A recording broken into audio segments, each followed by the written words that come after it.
News. I'm your co host, Gilbert, and I'm joined by my host, Hector, who unfortunately won't be talking much, if at all, because he's very under the weather. But that's okay. We're all here today to analyze and critique Trump's performance over his first 100 days in office. We're very lucky today because we have some of the keenest analysts featuring on our panel.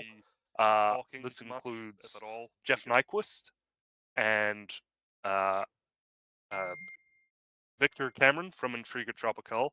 And then later, we might be having Greg, aka NYPrepper, and Jonathan Fink from Silicon Curtain will also be joining us later. So we had to kind of cut things down a bit because we had some people beating around the bush, let's say, a little bit. And that's just how it goes sometimes, guys. And sincerest apologies that we did not quite have the full panel that we were expecting initially. But that's okay. We still have absolute legends of political and geopolitical analysis. So,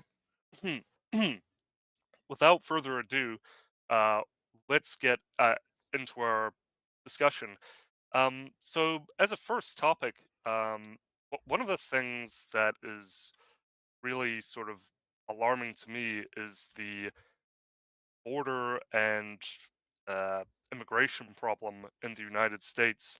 Um, it seems that you know this sort of security situation, arguably defining Trump's whole legacy, political legacy, has come under extreme scrutinization, at least by those who are paying attention. So let's go over some quick points over immigration.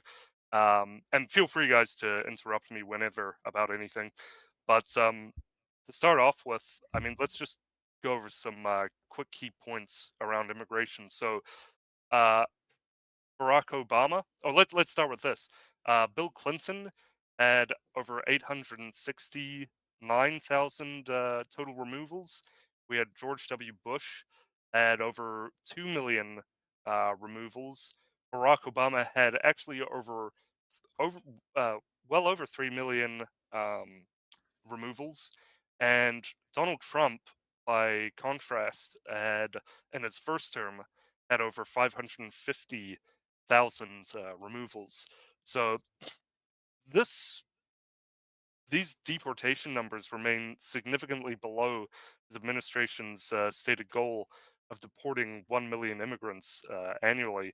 And the current estimates suggest that the Trump admin is deporting approximately 120,000 per year this term, that is, which averages around 660 deportations per day, notably lower than Biden's 740 daily average. So for his currently we're projected to achieve about 480,000 total deportations over the next 4 years of Trump. That's a full term.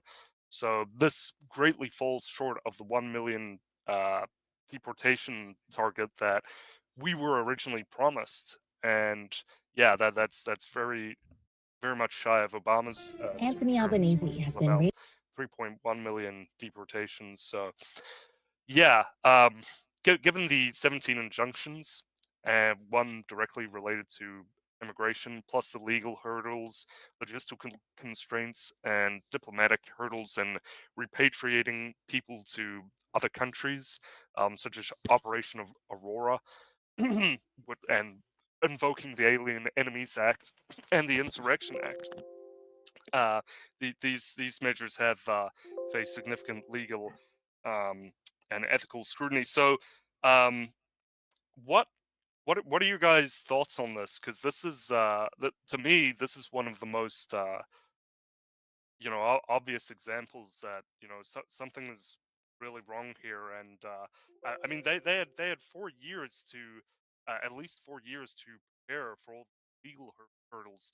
Would anybody like to go first on the subject? Oh, pardon me, Jeff. I think you're muted. Oh, sorry. That's okay. Yeah. Nobody could hear me the whole time. It's amazing. Um, no, I think that there's some administrative problems. Of course, Trump has been deputizing thousands of new federal agents to remove these, and these numbers that you have: Clinton 869,000, George W. Bush 2 million, Obama 3 million, Trump 5 million deportations in his first term. But then you get to Biden. How much did Biden, fire people, lay off the capability to do this? How much has the courts interfered? We know that the courts are trying to stop them. Trump was initially wanting to use a portion of the Alien and Sedition Acts from John Adams, our second president's administration, um, but the courts have struck that down. So I think that obviously you could see that the problem of illegal aliens has been increasing with the increased deportations. The question is administratively, is this administration competent enough or well organized enough to carry it out? And of course, what we had in the Biden administration is some people think that, I don't know, you've heard 10 million to 50 million illegal aliens, whatever the number is, coming in. How do you go after that many people flooding over the border? In 2016, Hillary Clinton ran on saying, "Oh, we don't need a border. We'll just have an open border." I think that was the first time an American presidential candidate made that declaration. And Trump won that year, but then Biden won the next time, and he kind of partly did that. And so we had the country, and then we had, I think it was the Chinese and the Russians organized, along with their organized crime networks and the cartels. They organized the movement of millions of people, the emptying of jails in Africa, in the Congo, in Venezuela, and sending all of the criminals and criminal gangs to the United States. So I think it's a difficult problem to cope with. And the problem with this administration, I think, is organizational competence. There's a question in my mind whether they really are competent at organizing some of his appointments. That would Mm, be it. or whether they're even, sometimes I think, well, are they really committed to this issue at all? Which is Oh, concerning. only lip service for the public. Yeah, Yeah, I mean, yeah, I'm gonna build a wall, right? That's what yeah, we heard in the first term. And was the wall built? No. no. Is there been a barrier with I think there was a joke he was gonna put alligators or crocodiles in the barrier. Here we go again. I think that was a that was a joke at one time. I don't think so. I don't no crocs are eating anybody on the border yet. So yeah, there's a obviously in American politics, Trump is a guy you have to watch what he does versus what he says. And you'll find that there is although his followers absolutely believe that he is who he depicts himself to be, he is an entertainer. He's a reality TV show guy. And the one thing about television, it's all about entertainment, as Neil Postman and Marshall McLuhan said. And entertainment is partly an illusion. It's a gimmick. Yeah, and he certainly fits that mold of being an entertainer, and even in his non-political past, he's had this, back and forth kind of where does he really lie in terms of his political persuasion. I think he was also responsible in the past. If I'm and fact check me on this, guys. But please you don't need to fact check these other guys. These guys are solid, but his time in construction, I think he was quite pro-immigration, given perhaps the current needs for his building empire. But yeah, Most billionaires are pro yeah, yeah. immigration. They want Well, the cheaper labor. and that's the thing is I want to get to Victor soon. He's very patient, especially for Brazilian. But he I'm, I'm joking. I love my Brazilians, man. I love my Brazilians, but I do. They're the best people. Honestly, they are. But yeah, so yeah, what I was gonna say is Trump is also of that sort of corporate echelon where he is sort of he knows these people, very much acquainted with these other people. And I believe that, you know, a lot of these kinds of people, figureheads from these backgrounds, come to him and say, what are you doing? We need the cheap. mass immigration into the country so that we can keep our own building empires, or be it agriculture or whatever, so we can keep it going for cheap. Even though there's no, you know Americans will do anything. They will, that they're prepared to work any job. They're highly capable, highly willing people. They Um, are? yeah, well, As a former employer, I'm a little bit lost. Really? Okay, that's because I know what you said, Jeff, about that. That no one wants to stand around with a hammer in their hand. But yeah, No, they wanna stand around and be paid, they just don't wanna be actually no. There is a problem with the work ethic in the United States, the famous US work ethic, and I know because I worked in, parts of the state government where they were dealing with employment, and we saw what was going on with how many potential employees are on drugs and can't pass a mm, drug test. It's becoming a problem. Obesity and health problems in workers, the inability or unwillingness to be, the untrainableness.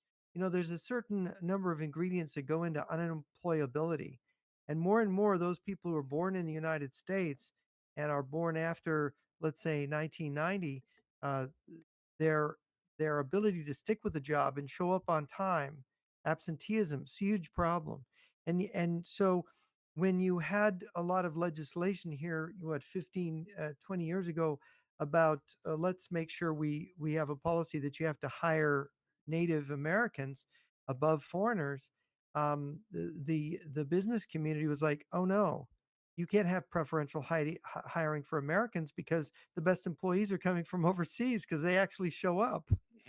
Um, I know this is very dismaying, and it's not true for America is a complicated country. It's got a lot of regions, so it's not true everywhere.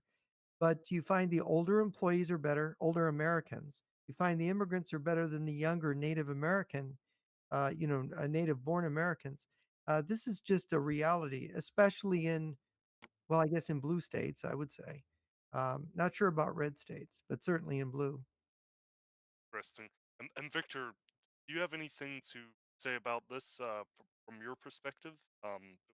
Sure. Interesting to Yes. get your take. Yeah.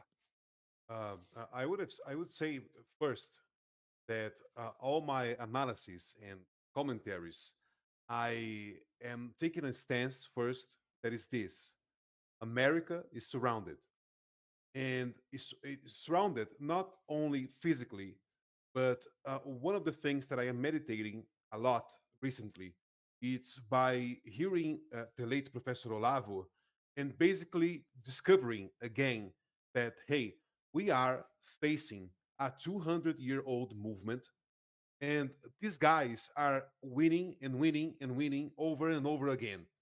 And they use basically all the facts and all the happenings to their advantage in the end. And Mm, since last year, at least I told Mr. Nyquist this. I think Trump is Bolsonaro 2.0. He's just a mm, rebranded version of Bolsonaro. And recently, I thought about this again. And I don't mean that, hey, Trump is Bolsonaro 2.0. He's the 2.0 version, not because he's just one more, or the new version, but because he's more capable than Bolsonaro. So it's like a car. You have here in Brazil, we have this type of cars. It is 1.0, the motor of the car, and it's basically it's awful. It's an awful car.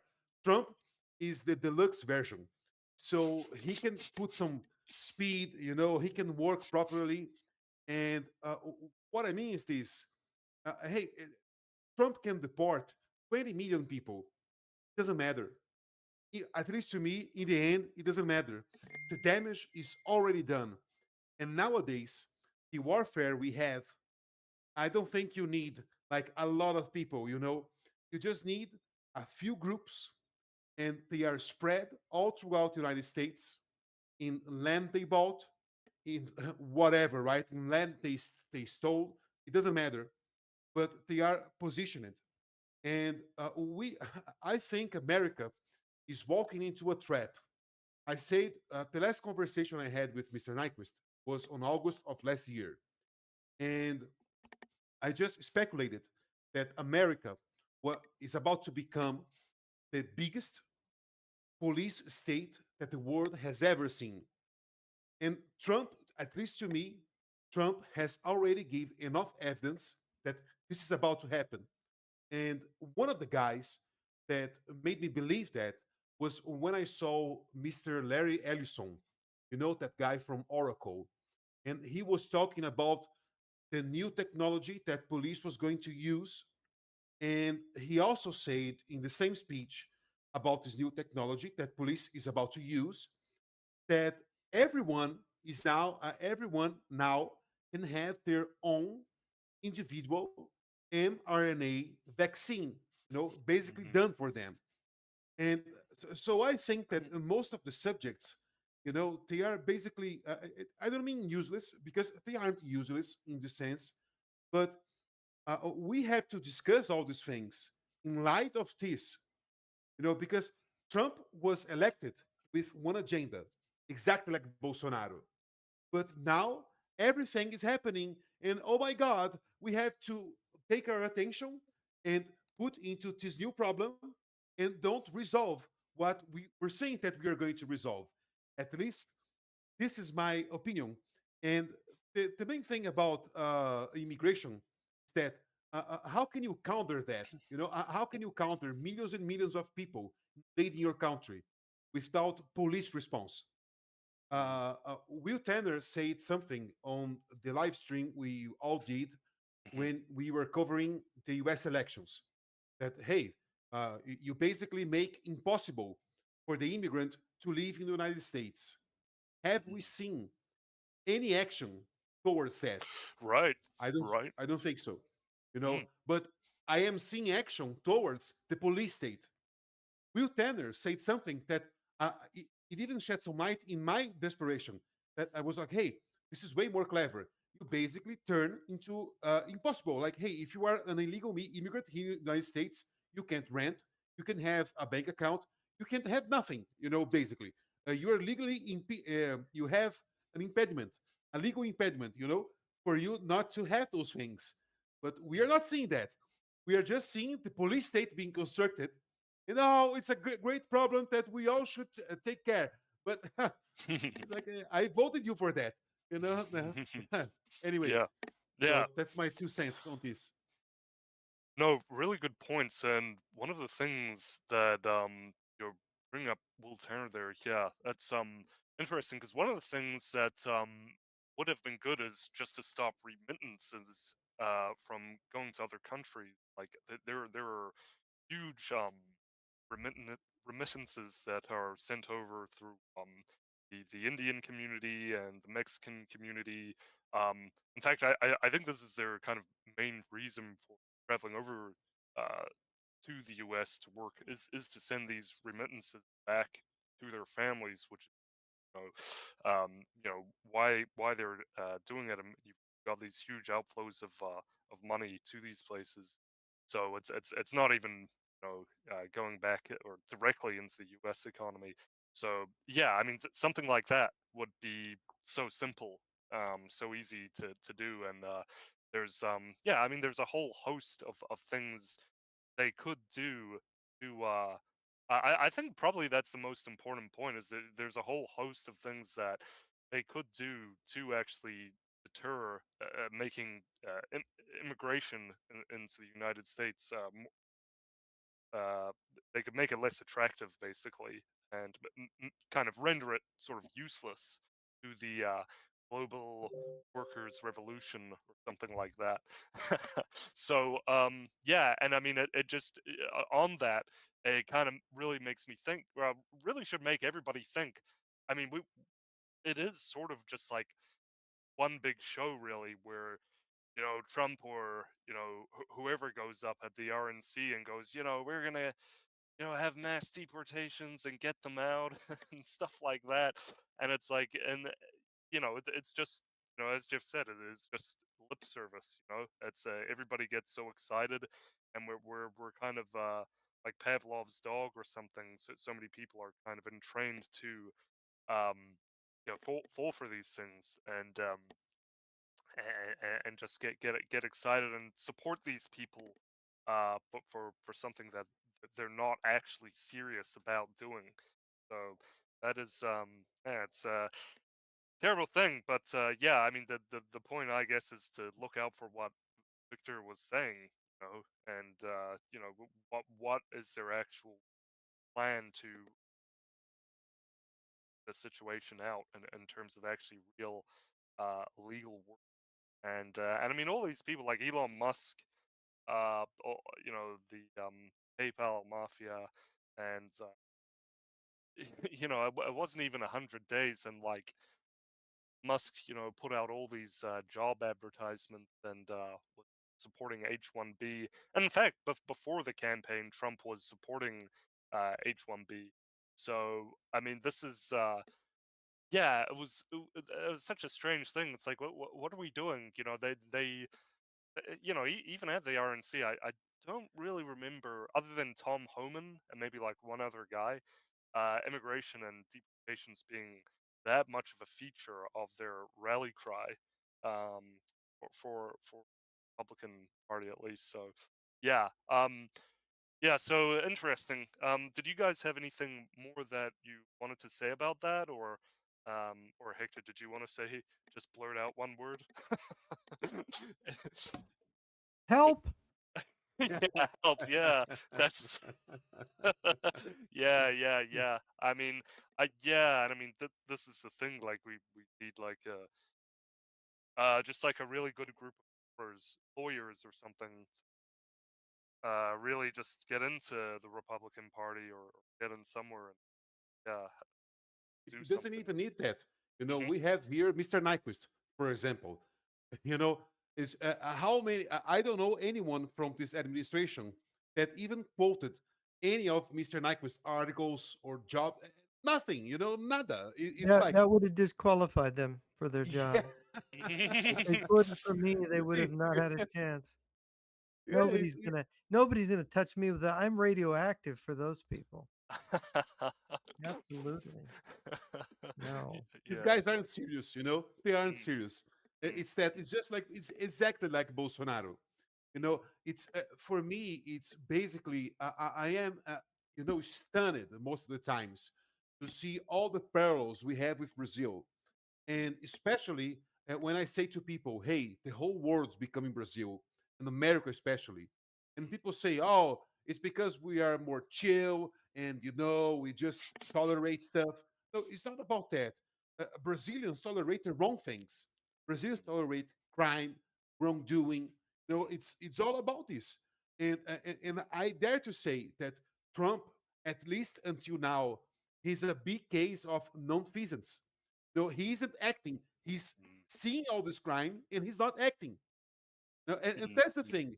And even when you quoted Elon Musk has business with China, and Right. he has people, as Mr. Lawrence Selling is showing on Twitter. And this guy is a former US colonel. And he's basically showing to everyone that, hey, these are Elon Musk business partners in China.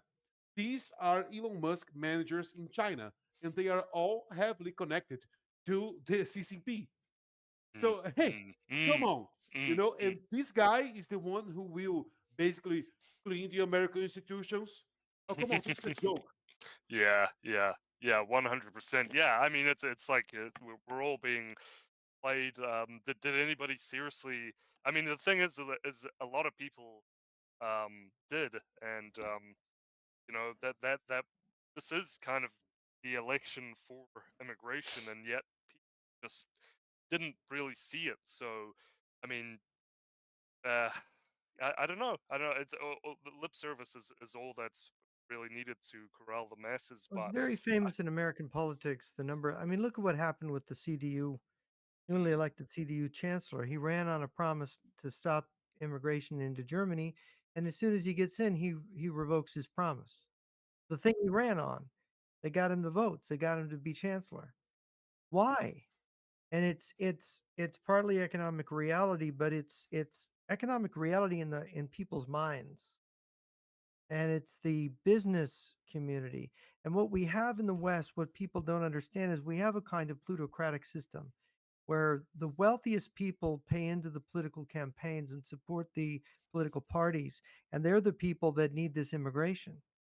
So they're not, man does not live by bread alone, someone famous once said, but they do live by bread alone. See, they don't, their bottom line is what matters most. And to preserve the nation, no, we're going to bring people in from the Congo and from, Arabia.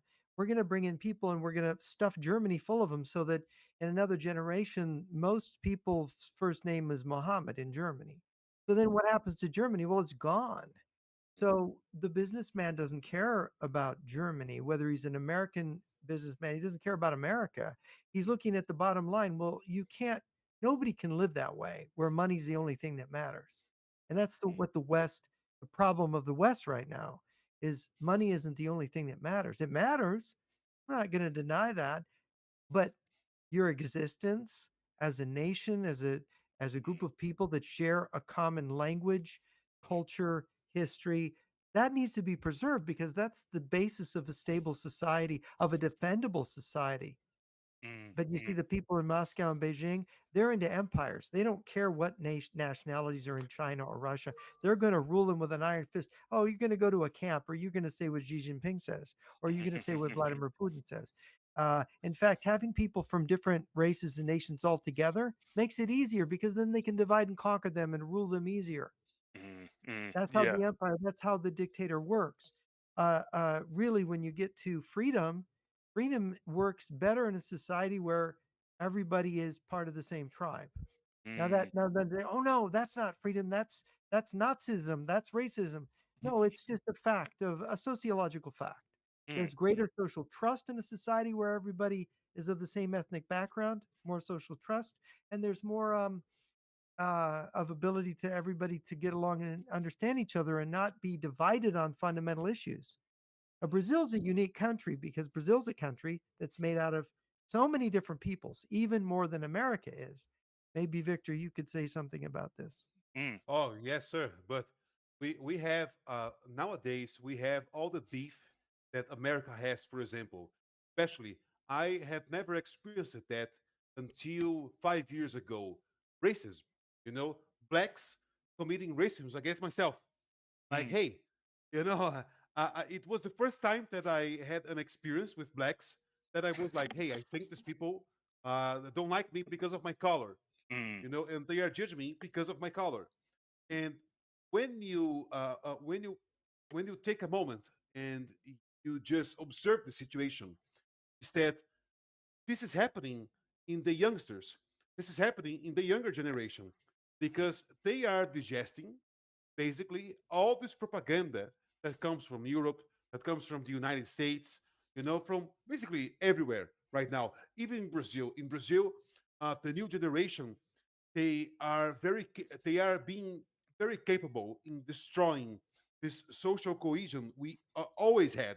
You know, basically we had that from basically 200 years ago that everybody went along pretty well. But nowadays, hey, you're black or you're Japanese.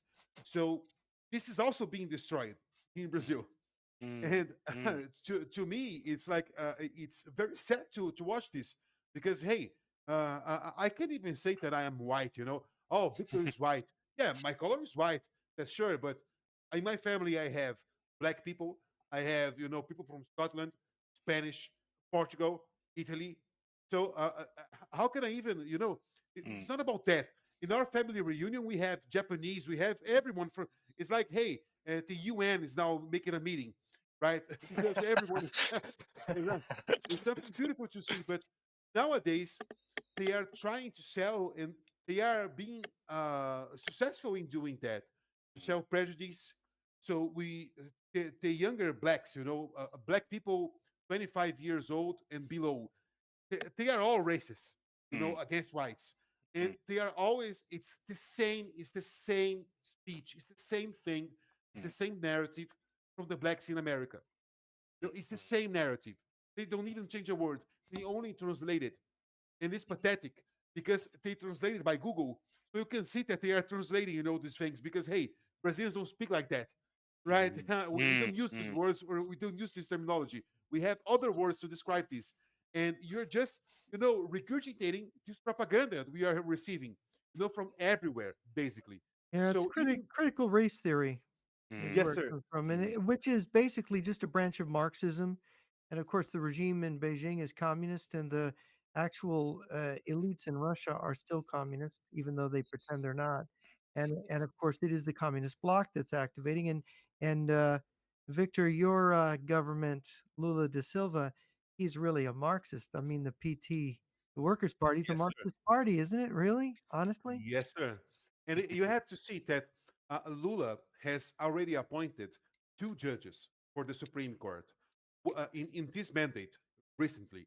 So Lula has appointed his lawyer, Cristiano Zanin, and this guy, he's like an expert, a PhD. He's literally, I don't mean this as an hyperbole, but this guy, he literally is PhD in Harvard or whatever, like a really prestigious institution on lawfare.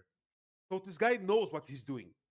And he then pointed out a second judge that this guy, he's gonna make Moraes look like a kid, you know, in the near future. And for me, he's already making Moraes look like an idiot. This guy is Flavio Gino. And Lula, when he pointed out Flavio Gino, hey, my indication is Flavio Gino, Lula said right after, and he will be the first communist judge on that court. So mm. this guy, Flavio Gino, he's not joking, when he's working. He's literally working for the revolution. And recently, Mr. Nyquist, we have this here in Brazil. Flavio Gino has ruled that if a criminal fire starts in your rural property, so you have your farm, it's a beautiful farm, the Midwest of Brazil, but you already have near you protected jungle, protected by law. Flavio Gino has ruled that if out of nowhere your rural property gets fire, Mm, arson, whatever, accidentally, it doesn't matter. mm. The union, Brazil, can go and take your farm. So this is Wow. already ruled out. That's And incredible. yeah, I it's like saw that's basically the scandal. same thing happens if you guys remember in Lahaina in Hawaii and Kauai, Hawaii, I think is where Lahaina is and yeah, Lahaina is where I believe that the story you heard a lot of different stuff as usual, but basically the entire place was set ablaze, and everybody's homes and apartments were destroyed, and and then straight after that, it was like BlackRock and like Four Seasons and stuff. They all like bought all the property up because it's like it's prime real estate. So it's like it's a similar thing as is already happening, at least in a far off state of the United States. So it's And really in quite. Brazil, it's for theft. Four Mm, Seasons or Hilton has no interest on that area. But mhm, the Batista brothers, the owners of JBL, which is a company that's now in the United States, and they basically own the cattle of the United States right now. They are one of the major players in America. mm, And these guys, they work side by side with the government. So all of a sudden, your property, gets arsoned. People, set on fire your property. The police, the ambiental police, they arrive and they say, "Oh, this was criminal," and because you are a very nasty farmer that you want to raise cattle and you want to destroy the Amazon jungle to do that, and all of a sudden you don't have your property anymore, and the Batista brothers appear and they buy your property, and now they own your property and they own your cattle, all mm, together. So it's basically that, the communists, they always have done this. They always have done this. You know, mm, it's just Well, that. we have to understand that organized crime everywhere in the world is always organized by the police. After mm, all, who is it that has the criminals in their cells? Who gets to interrogate them? Who knows their networks? If there is a law made in a country that enables the police to enrich themselves by exploiting the criminals, look at prohibition in the United States in the 1920s and 30s, where you have all of a sudden you have um, the Chicago police. overseeing the Capone gang offloading liquor on Lake Michigan. And of course, who gets the best bottle of scotch in Chicago? The mayor, right? So the thing is that when you, and this is why you have to be very careful what you make a law, because you can make a law that gives the police, all of a sudden, the police suddenly say, oh my gosh, we can get rich by using these criminals to set fires on farms, and then we can take the farms and we can pocket part of the proceeds of these farms changing hands, or whatever, or at least have being good steak for the rest of our lives, right? I mean, people in Chicago, the Chicago PD guys, they use the money to put their kids in college, which was the big thing in the 1920s and 30s, get your kids in college. So, uh, this is the temptation. You give people with guns, who are the police, the army, you give them the ability to turn their holding a gun into being rich, they're going to do it. Mm, mm, mm. Yeah, money is a huge incentive, and yeah, I mean that's really kind. And that's a problem with of course, you got Bolsonaro. It's a problem with Trump and his whole administration that I see in this second term is I see people who lack understanding. Trump picked people who don't have the highest credentials in terms of understanding things. Is Rubio's now they're saying now that they're firing Waltz, the national security advisor, Rubio's going to be the Secretary of State and the national security advisor. I mean, he was a mediocre senator. I never thought him as an intellectual uh, big gun or anything. Mm, That's a very tough assignment. And for a guy, I mean, he doesn't have the background. He's not educated in those things, is he? And of course, Hegseth is Secretary of Defense. I think they're going to get rid of him. But they've always said that he doesn't really have the hat size for that kind of job. yeah. Well, it's they are saying the Pentagon's a mess now. Mm, Let's see if that seems to be true. It's a very look organizing and running things. Oh, it's very difficult. You need mm. a lot of experience and big brains, and it's Trump. Trump is reality TV, and he's bringing in where are these people famous from? They all were appearing on Fox News. Tulsi Gabbard's running the intelligence community. She's the DCI. She was this very pretty lady on Fox News who'd been a congresswoman from Hawaii. Very pretty lady and sounds smart, but what does she know? Not that much, I don't think. Yeah, no, I mean, of course, she's ongoing parroting those lies about all kinds of things. So it's Edward Snowden's not a traitor. She won't say so in a congressional hearing. yeah, How yeah, is that?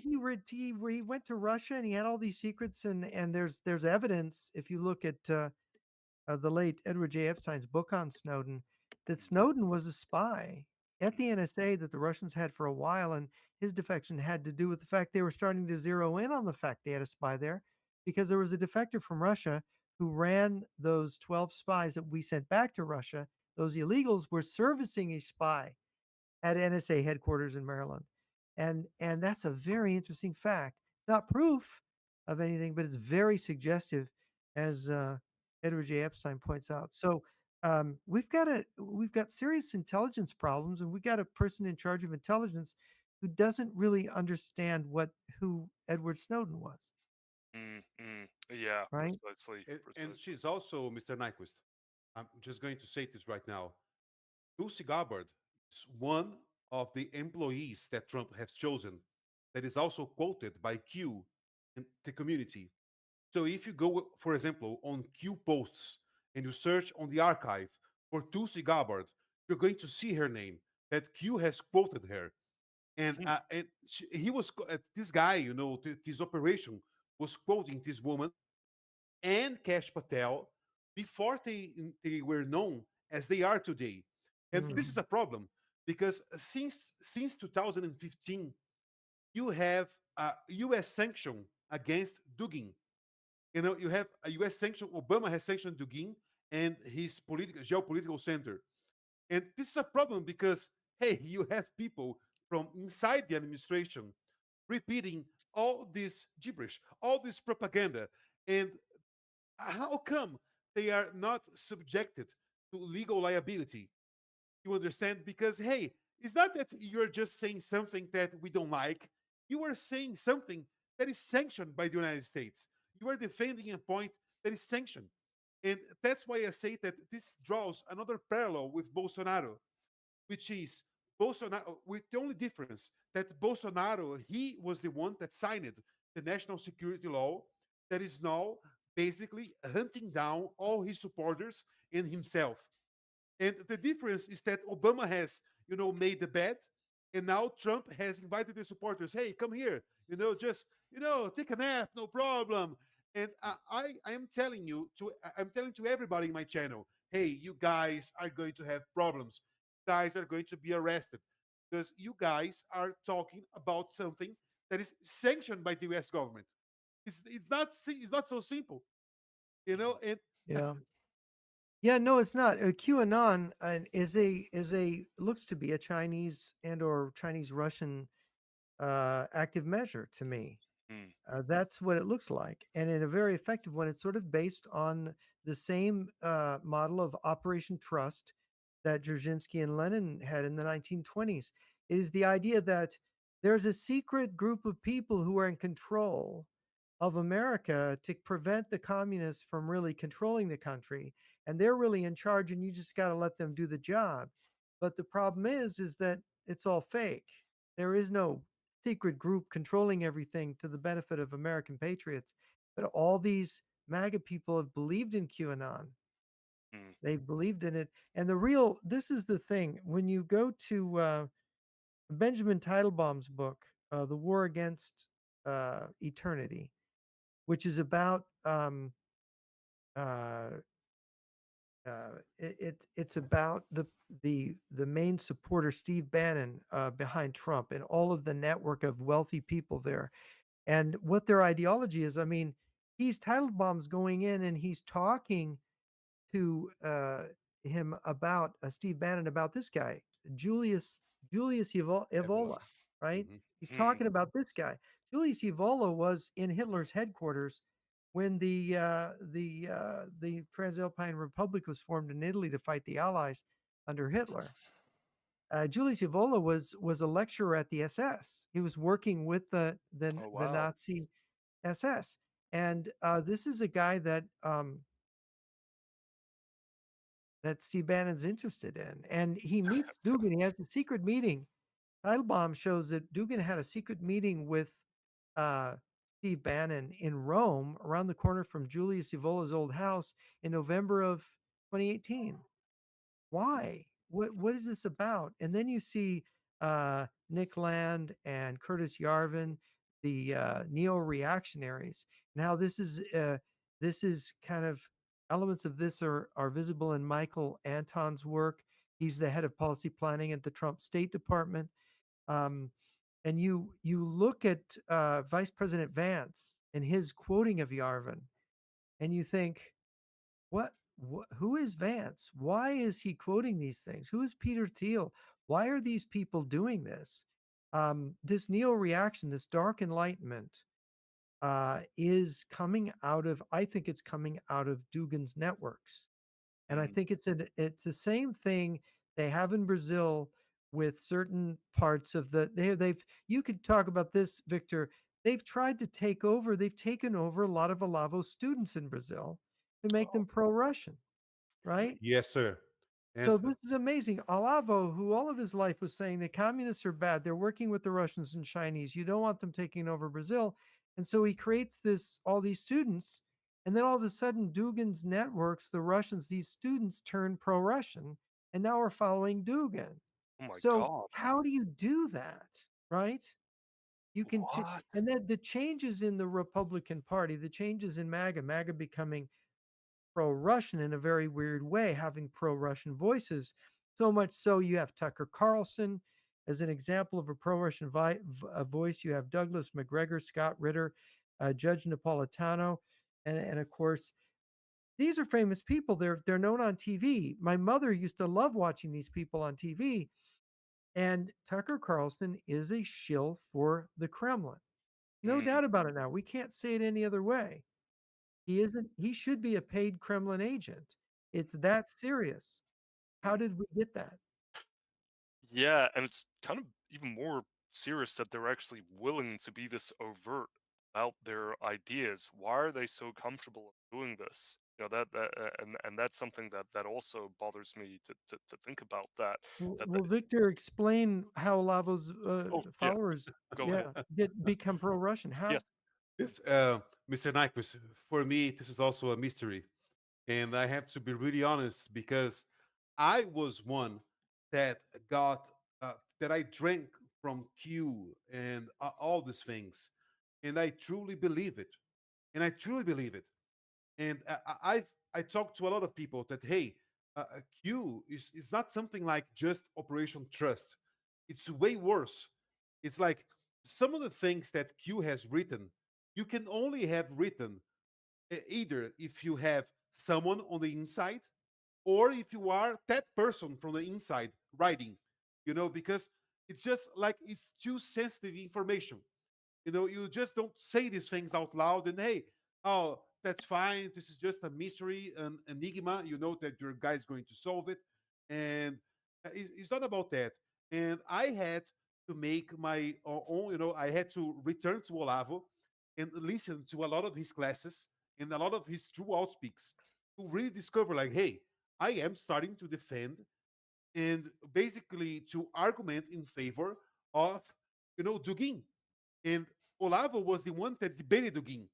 And to me, on that debate, Olavo basically on the first paragraph, Olavo has destroyed Dugin. That hey, let's compare ourselves. That who is Olavo de Carvalho and who is Dugin? And Olavo is just a random Brazilian, and Dugin is this guy that has the Russian government behind him, you know, financing me and so. And Olavo is cursed in Brazil. If you say even today nowadays they say hey Olavo is my professor, people even spit on you, you know it's like Wow. that, right? And not joking, and you see that basically 90% of his base is now defending Russia, and that hey Ukraine, who cares about Ukraine has started this war. And I have Mm. seen students of his talking about this. And to be really fair, Mr. Nikes, I would love to make a comment about J.D. Vance, Tulsi Gabbard, and these people.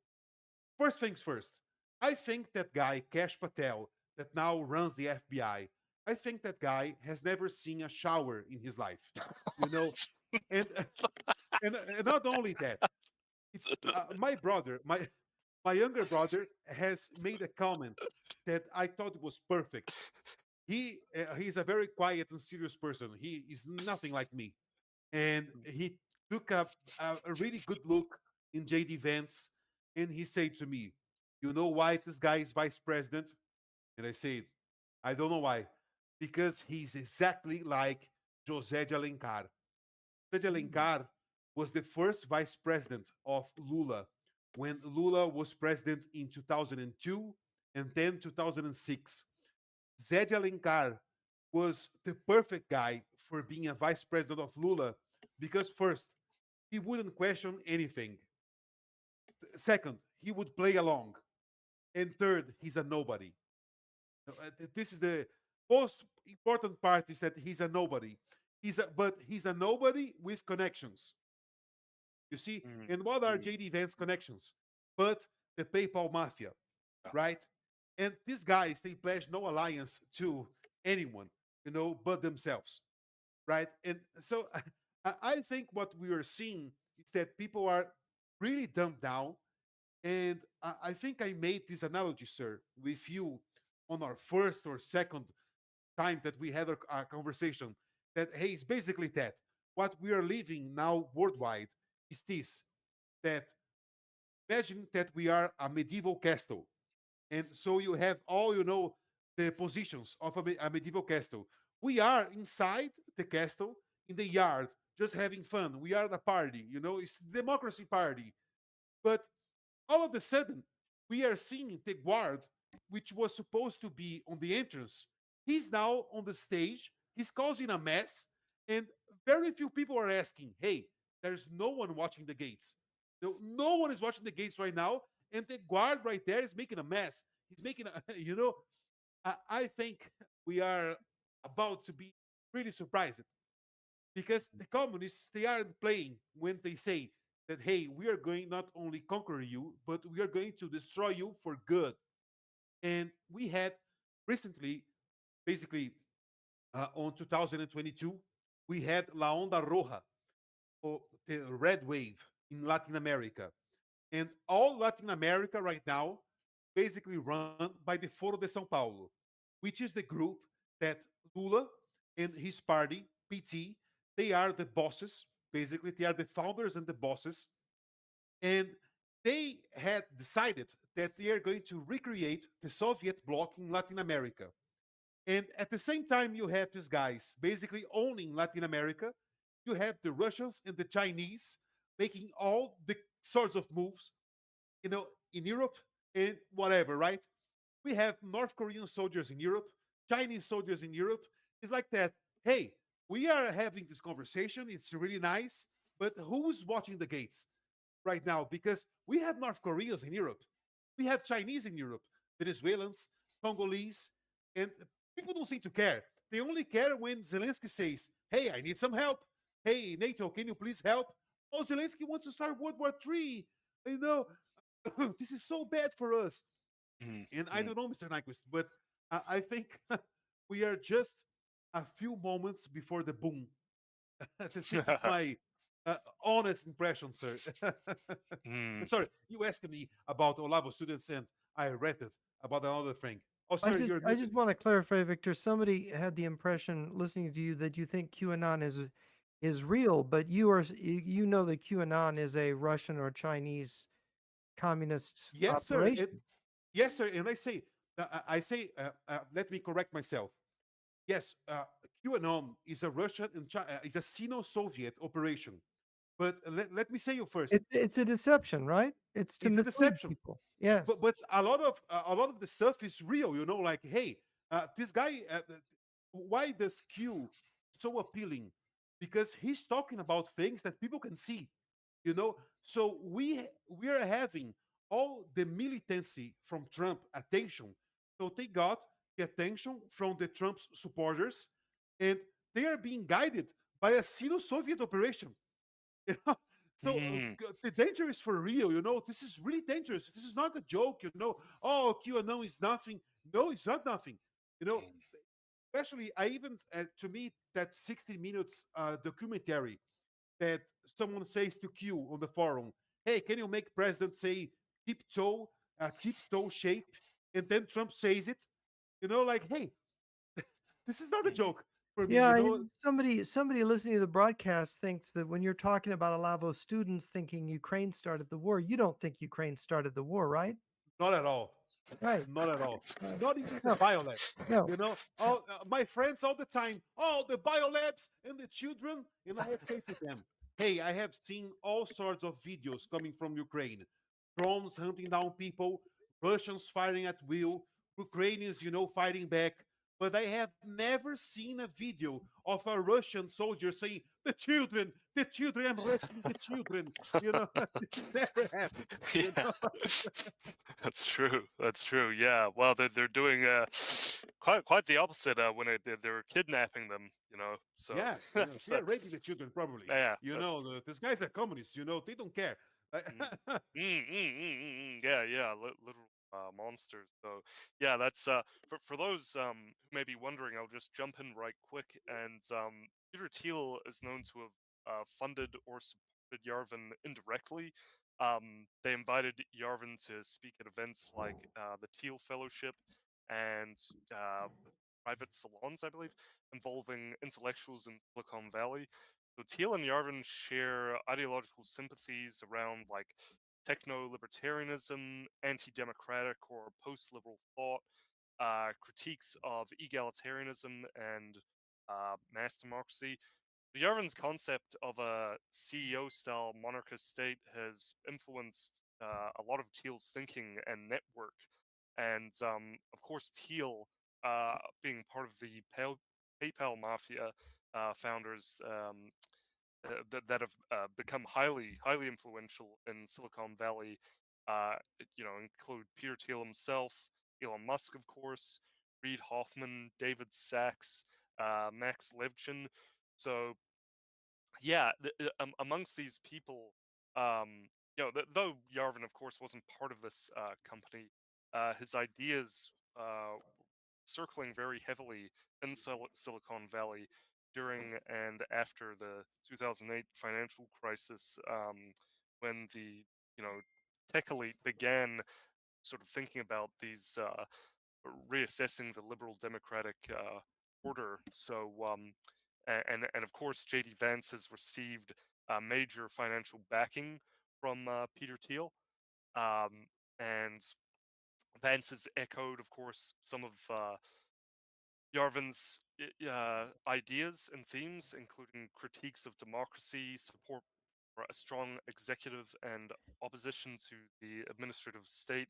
Yarvin actually has praised Vance's rise and publicly supported his campaign, calling him the closest thing to a Caesar candidate. So that you know, there's lots of like Elon Musk actually is interesting as well.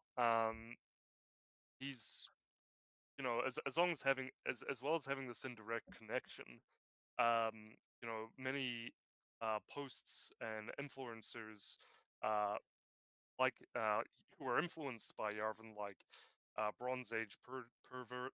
Um, he's he Musk follows him quite closely, and they both express sort of who expresses disdain for democracy, bureaucracy, and regulatory bodies, and you know they sort of latch themselves onto the sort of the red pill movement, and echoing philosophical framing used by Yarvin and Thiel, and I mean that of course who everybody's got their own version of the red pill, so it Well, I've depends who's I've saying I've it. heard that the whole idea of using red pill as a metaphor, political metaphor, for general discourse, comes from Alexander Dugin. I've one of Dugin's followers told me that some time ago. I don't know if that's true, but there is with these dark enlightenment movement, and Nick Land wrote. I recommend people read it if they want to understand this.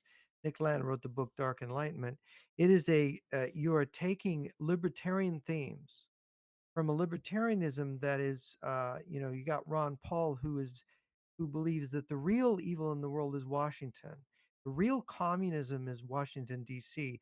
Russia is now a capitalist center. China is a capitalist center. And they're against, they're playing off the more crazy um, wokeism of the left, and they're going after egalitarianism and democracy and saying, no, we want freedom under a monarchy, and we want CEOs to be monarchs. And basically, if you read Curtis Yarvin's work, one of his fundamental principles is that America is the communist country. America is the heartland and motherland of communism, not Russia, right? There's an inversion in Yarvin. And of course, if you go throughout the kind of neo-reactionary, they got a great straw man in the woke left. They can hammer away at the woke left as if the woke left was ever going to establish a new society based on their principles. They weren't. You're not going to have 64 bathrooms for the 64 different senses of sexuality, right? Different genders. You're never going to have that. It's completely crazy. It's meant to be, it's like a bowling pin. It's meant to be knocked down by somebody's bowling ball. Here comes Yarvin in the Dark Enlightenment. They're going to play against that. Well, what they're really against is procedural mixed government, because the systems we have in the West, where democracy is really misused.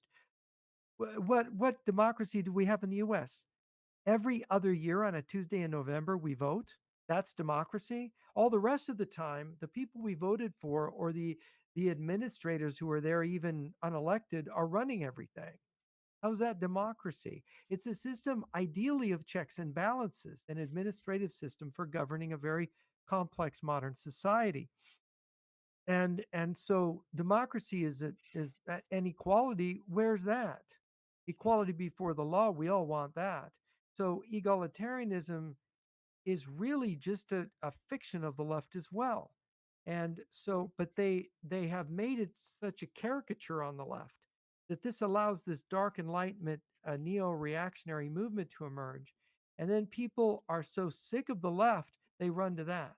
It's like running to Hitler. I had to get, when I read all this, I had to get my old book, Hitler and the Germans, which was written by Erich Voegelin, a German who fled the Nazi regime in 1938 during the Anschluss. He was a German who went to teach in Austria in the University of Vienna, and he said, look, all these people, they thought they were going to fight communism. They thought that they were conservatives could use Hitler.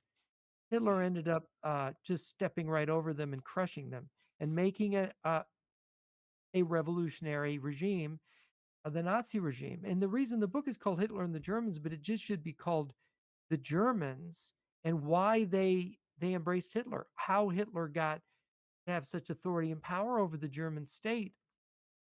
And this is what we have to be careful of in the United States. Victor mentioned earlier the possibility of a police state in the United States using these laws. If the left, through its egalitarian craziness, has created a sense of disorder, if we've got 50 million illegal aliens in the country and 10 million of them are from jails from other countries, yeah, there's an incentive to create a police counter movement, and now you're creating something that could be very dangerous and could be used by a political movement. Just the way the first thing the Nazis did when they took power with the Reichstag fire, even before, is Goering came in and took over the police, first in Prussia and then in the rest of Germany, and they made the police theirs. So they had a secret political police, Polizei, in Germany. And that was the way they got their, and then they started jailing their political opponents on various pretexts. They'd say, you're being taken into custody for your own protection, right? Wow. And the enabling laws were just the way to enable a dictatorship. So what if we have a wave of terrorism in the United States? If these ideas, these neo-reactionary ideas are here, they're going to say, we're going to give you more freedom through a police state, and our billionaires will be our monarchs because this is the only way we can fight the indigenous communists here in the America. And America is really a nasty communist. We have to pull the Constitution apart, don't you know? The U.S. Constitution is really subversive. It's communist. Imagine that. That's what this thing is implying. Yeah. Mm, Yes, mm. sir. Yeah, yeah. No, that's really serious, and how corruption moves throughout all our systems, and it seems to replicate itself in a similar way, in a similar fashion. And on top of the sort of, I mean, the way I see it in this cabinet, you've got kind of the old establishment kind of figures who kind of, to my mind, carry along that neo-Trotskyite vision or line, which, to the minds of the undiscerning political observer, people think. I think that these people have been phased out of the equation when really you basically do have that same establishment of people in Trump's cabinet. Um, but you also have of course, the Palantir, PayPal mafia types. And then, of course, in the mix, you have with that Russian and Chinese agents, as well as all the corporate donors and lobbies. And one of the things, so this is already a bad situation from my view. I think well different we've identified a similar thing, and I just saw actually very recently that the Trump admin is planning significant personnel cuts at the CIA and other major spy units across the country, and that's of great concern to me, given the great incompetence of this administration, with the Yemen strike plan leaks and people like Tulsi Gabbard, the DNI, and all the rest of them in the mix, basically. But yeah, this cut of 1,200 CIA jobs and thousands more across U.S. spy agencies like the NSA is being pushed by people like Elon Musk and CIA Director John Ratcliffe. So this is it's a really bad with all the incompetence, it's perfect for competent people with an evil motive to really shift things to, you know, well, what is essentially working out to be well, looks like is working out to be a multipolar world. So, or Victor, did you? Sorry, you just jump in. You guys just interrupt me. Go ahead. Yeah. It doesn't even you don't even have to make an example of Mm, what's happening right now. When mm, Trump was president the first time, we had chess, for example. People don't even remember chess. I said something about chess on my channel, and I lost 100 subscribers. They're like, oh no, I remember that now. I'm mentioning the autonomous zone that people had set up on Portland, if I'm not mistaken. And this was during Trump's first mandate, and nothing has happened. Black Lives Matter has basically put fire in the United States altogether in 2020. Nothing happened against them. Nothing. We had COVID during that time. We had lockdowns, and everybody was so scared. But all of a sudden, you have these people, you have these communists. They are running down the streets, putting fire on everything, and nothing happened. Nothing happened.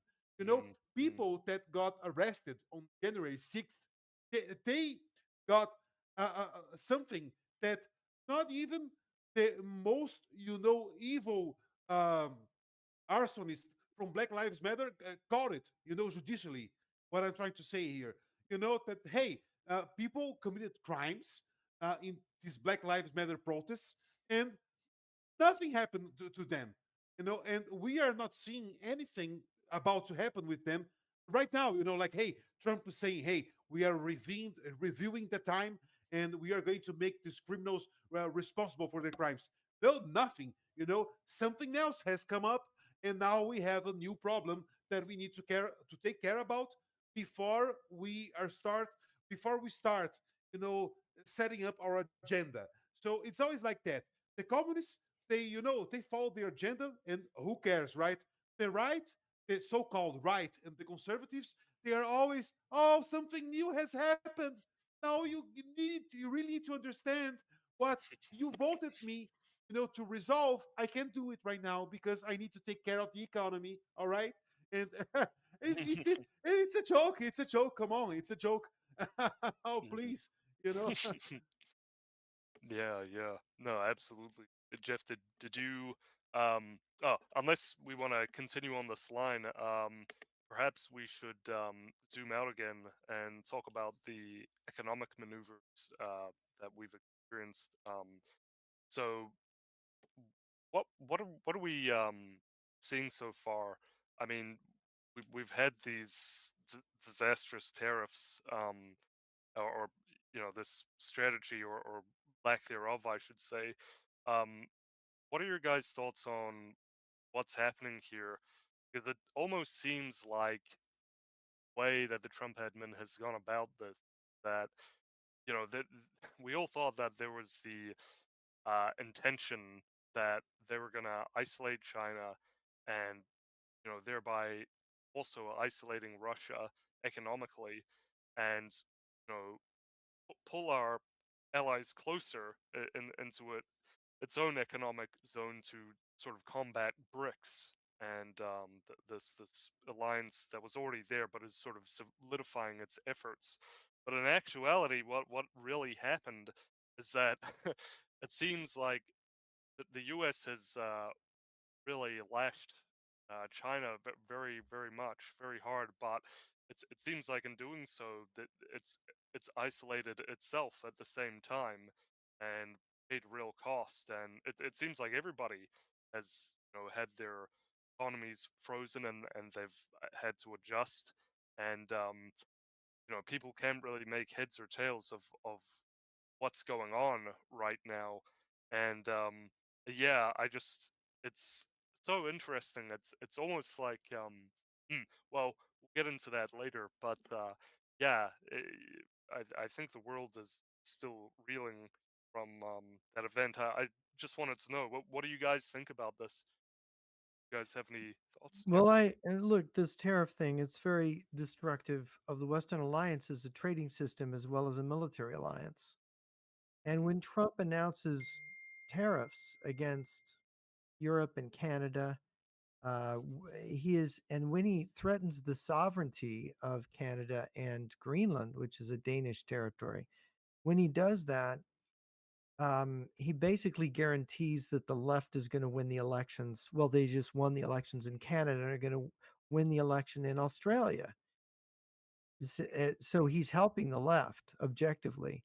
And the other thing he's doing is he's helping Russia and China because he's disrupting the Western trading system. I mean, yes, he adopted the tariffs on the 2nd of April, and then 6 days later he suspended them. We're in a pause, except the tariffs on China are still on, and China is being disrupted by them. That's good in my view, because we shouldn't want to trade with China. They want to just the government of China wants to destroy us. But it's enormously disruptive. It's amateurish. It's unprofessional. It's crazy because every country facing tariffs, the businesses and the investors, well, where do we put our money? Well, if we know he's having a tariff of this amount, we know where to invest. But now he's changing the amount. No, now he's not doing it. Now he's got to pause. He's doing it and he's got to pause. Everybody holding on to money is what I'm going to do? Stuff this into a mattress? How Mm, can we have investment? How can we know where to put money, which is how the modern capitalist system and retooling works in it, if we don't have a stable policy? Trump's introduced a level of economic instability with his tariffs that is not acceptable, and especially the destruction of Canada. I mean, I've talked to Canadian politicians, and they will tell you that this level of tariffs on Canada will destroy Canada mm, and is a threat to its sovereignty. And there's going to be some events in Canada coming. We can see trouble coming that Trump could take advantage of, and mhm. very well might, because Trump has an attitude very different than any American president since World War II, since even before World War II. He's got this imperialist eye out for other territory to acquire. And it's very bizarre to bully your allies, your NATO allies, in this way. It's just bizarre. Mm, mm. Yeah, their main trading partner as well. Um, and an interesting thing I found out recently is that apparently Canada's population is made up. I know it's hard to believe, but look this up for yourselves, guys. But Canada's population is 45% immigrant, and isn't that insane? Like, I was just, I mean, I know they have an immigration problem, but that is just that's You got to incredible. remember that Hong Kong, I mean, they've got their population increased over the last couple decades by around 8, 9 million, and that most of them are Asians. Most of that increase is Asians, about half Chinese, half Indian, Sikh, various Asian nationalities. And Canada is, if you go from 30 million, largely, European people in Canada, uh, for the vast majority, over 90%, I think, European descent, and then you go to adding 8 million people who are not Europeans, you're changing the ethnic makeup of your country and the culture of your country in ways that you're going to be hard to predict the future, and you're opening the door to Chinese influence in your country, which they've done.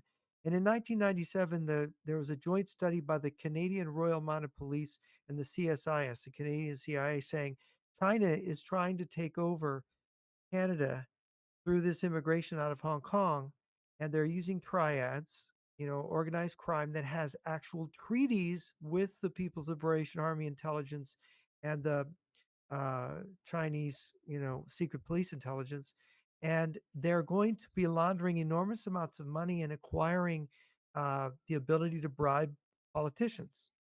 Well, when I was in Canada last September, I had one of the conservative leaders in Canada tell me this country's been taken over by the Chinese.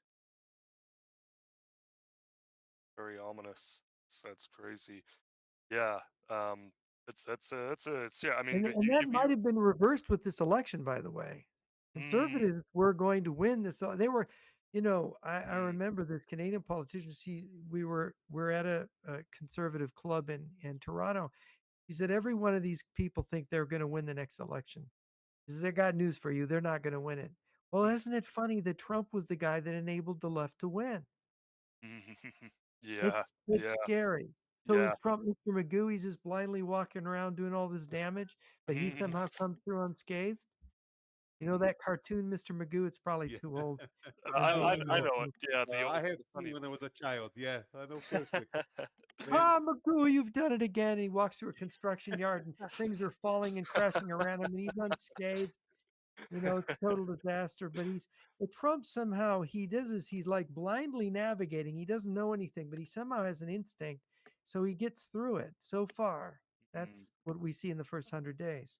because he's useful, I think, to people who are manipulating him. Probably, I would in a guess. sense. Yeah, I yeah. don't know. They failed here. I mean, I don't know. It's hard to read because Mm, now he's backing away from. They just made the announcement today. They're not going to try to negotiate a peace in Ukraine. They're yeah. giving up. But I think. they never put a pressure on Russia to stop Mm, the war. They had all mm, these tools and instruments for pressuring Russia, but they wouldn't do it. They would only mm, pressure Ukraine. Are sanctions included in that deal with Ukraine? Do you guys know? I think they've kept the sanctions, right? They haven't The brought them ones off. that were on Russia before, but there's been administrative loopholes. Even Biden had administrative loopholes for the Russians. So Ah, wow. it's not been a very tight deal. Gosh. Russia's suffered. It's mostly the Europeans that are really holding Russia's feet to the fire, not the Americans. Not as much. Yeah, I mean that seems to indicate to me about Trump's psychology, um, that he really isn't aware. It's not maybe not so much that he's a witting agent, but he's an unwitting sort of Mr. Magoo type, as you say, doesn't understand what what's going on, and he comes off as such. Way he talks. He's influenced, and you notice how Mm, he changed. They did something. The Pope's funeral was the chance to change his mind, and I think Keir Starmer and Macron and Zelensky got him to sit down with Zelensky. And it was the Russian arrogance of doing this missile and drone attack on Kiev that they killed and wounded 102 people. What was it last a week ago or so? This really discouraged Trump and realized Trump was a chump. He was Putin's chump, and Trump didn't like that. So, but there'll be pressure on Trump to help Putin again. There mm. will be. You'll see it. He can zig and zag. Yeah, and we can certainly see why that's happening and where it's coming from. I mean, we all see the political, um, figureheads who are pro Russia and in his cabinet indeed. So that's yeah, that's wild. That also another thing is of course his approval rating is very low.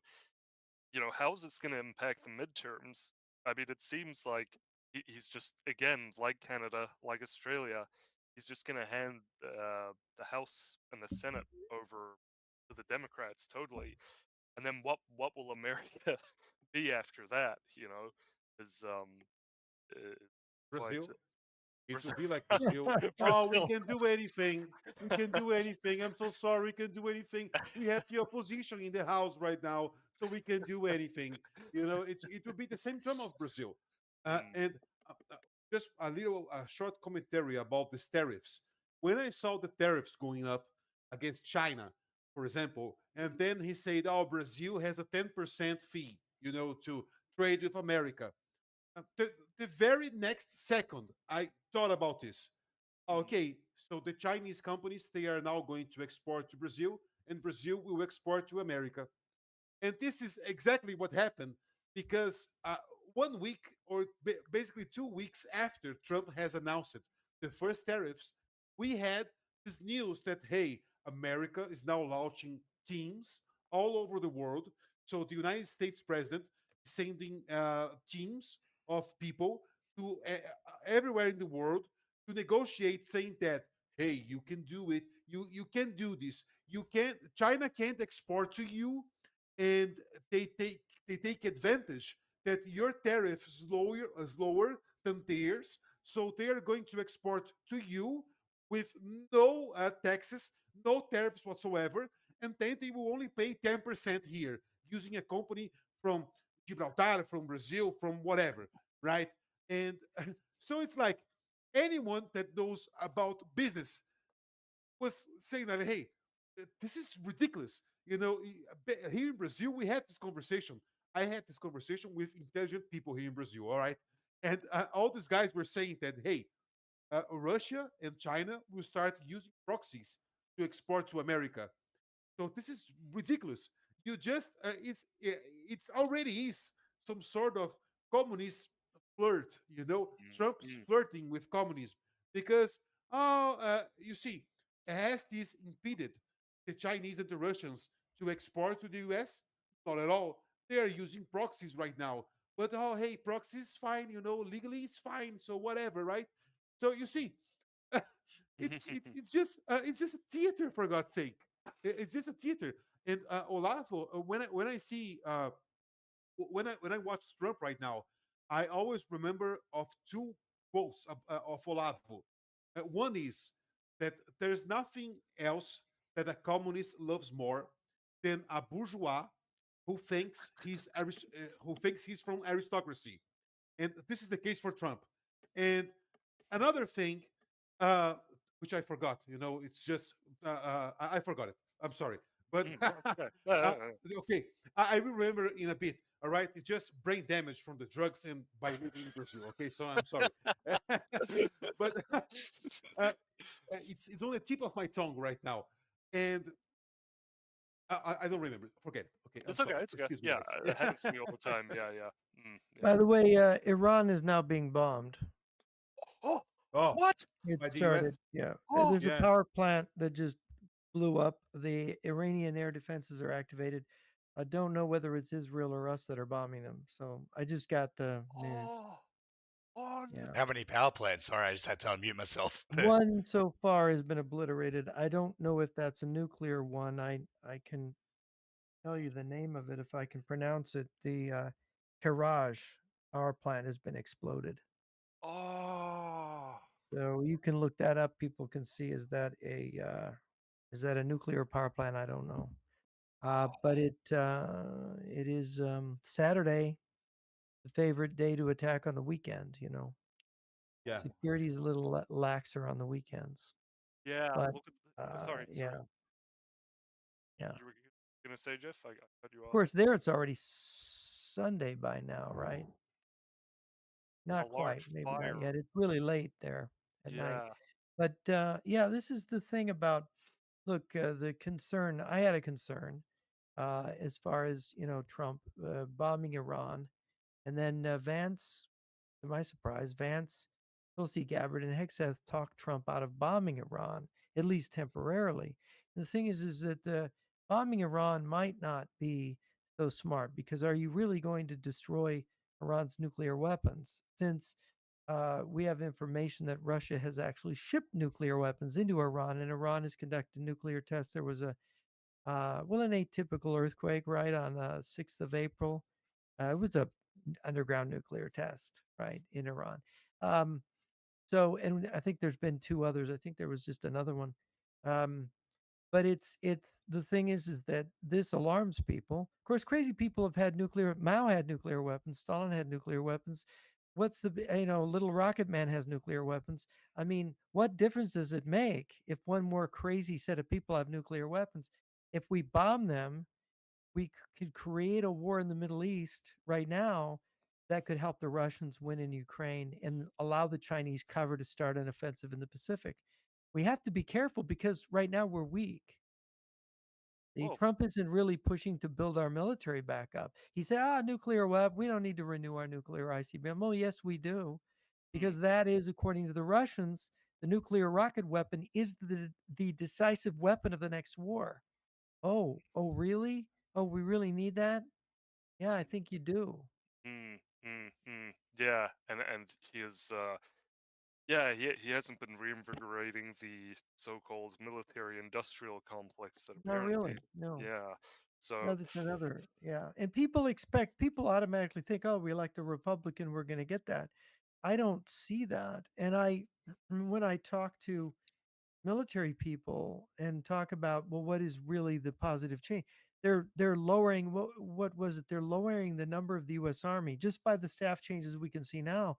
U.S. Army is going to go down by 25-30% in strength, and the mm, Navy's not going to be significantly increased at all. There's no chance. They have to begin a comprehensive training program for people in heavy industry in order to be able to start building on a large scale like China does. But we let all of that go to China. And maybe Victor can talk about the way that China's gotten into Brazil, and that Oh, we do nothing. The policy does nothing, right? yeah, and Brazil is basically Chinese right now.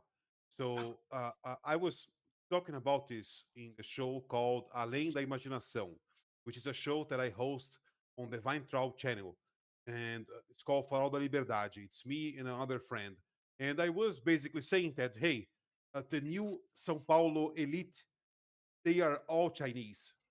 They are mm, all Chinese. mm, So they pose as big businessmen. You know, like, hey, I'm just arrived from China and I have some money, so I'm going to start a business here in Brazil, and I'm going to start a business of selling you trash, like like this sort of stuff. Like, hey, we have a marker, something for you to use in the whiteboard. All this kind of gibberish, mm, right? mm, But as I say to Mr. Nyquist, since last year, the Chinese here in Brazil, they already own a terminal on Santos Harbor. Santos Harbor is the biggest port of Latin America. So basically, all the goods that arrive in Brazil, they are basically 60%, 70% are arriving at Santos Harbor. And the Chinese, they have their own terminal. So we don't know what's going on down there. Uh, you simply don't go there and open the door and it's just another terminal from the harbor. Let's see what's happening. No, it's not like that. It's their own terminal. So we don't know what's happening. We don't know what's happening They could there. be bringing weapons into the country. Yes, sir. Yes, sir. mm, And mm, and as I said to you, my speculation nowadays is that these guys are getting ready to bomb America using one of our bases in Maranhão because they already have the legal license. The Chinese, listen to people, for all you guys that are gringos and are listening, and I'm not like the Mexicans. Gringo is not a slur here in Brazil. Okay, it's just uh, it's a very caring word that we say to people that are from other Brazil. Anyways, and the Chinese, they already have the license to send rockets for their satellites, and which I don't believe they are going to use for satellites. And they are using our base in Maranhão. Maranhão is like that. You have Brazil and you have America. So it's Brazil and America, right? mm, Maranhão, it's right here. And Florida, it's right here.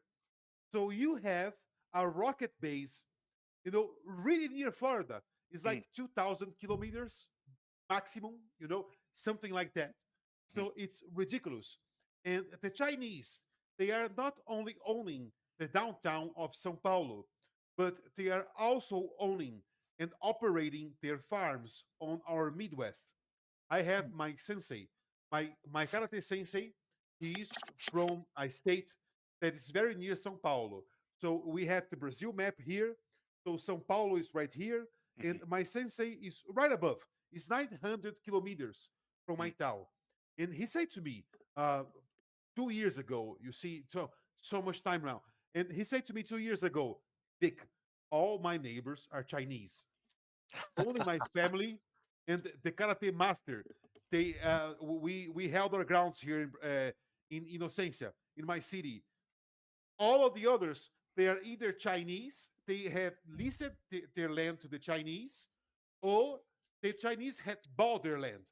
You mm, know, and mm, it's ridiculous because we have all this new elite and we have all these businessmen, this Chinese businessmen, that they don't play by the same rules that the Brazilian does.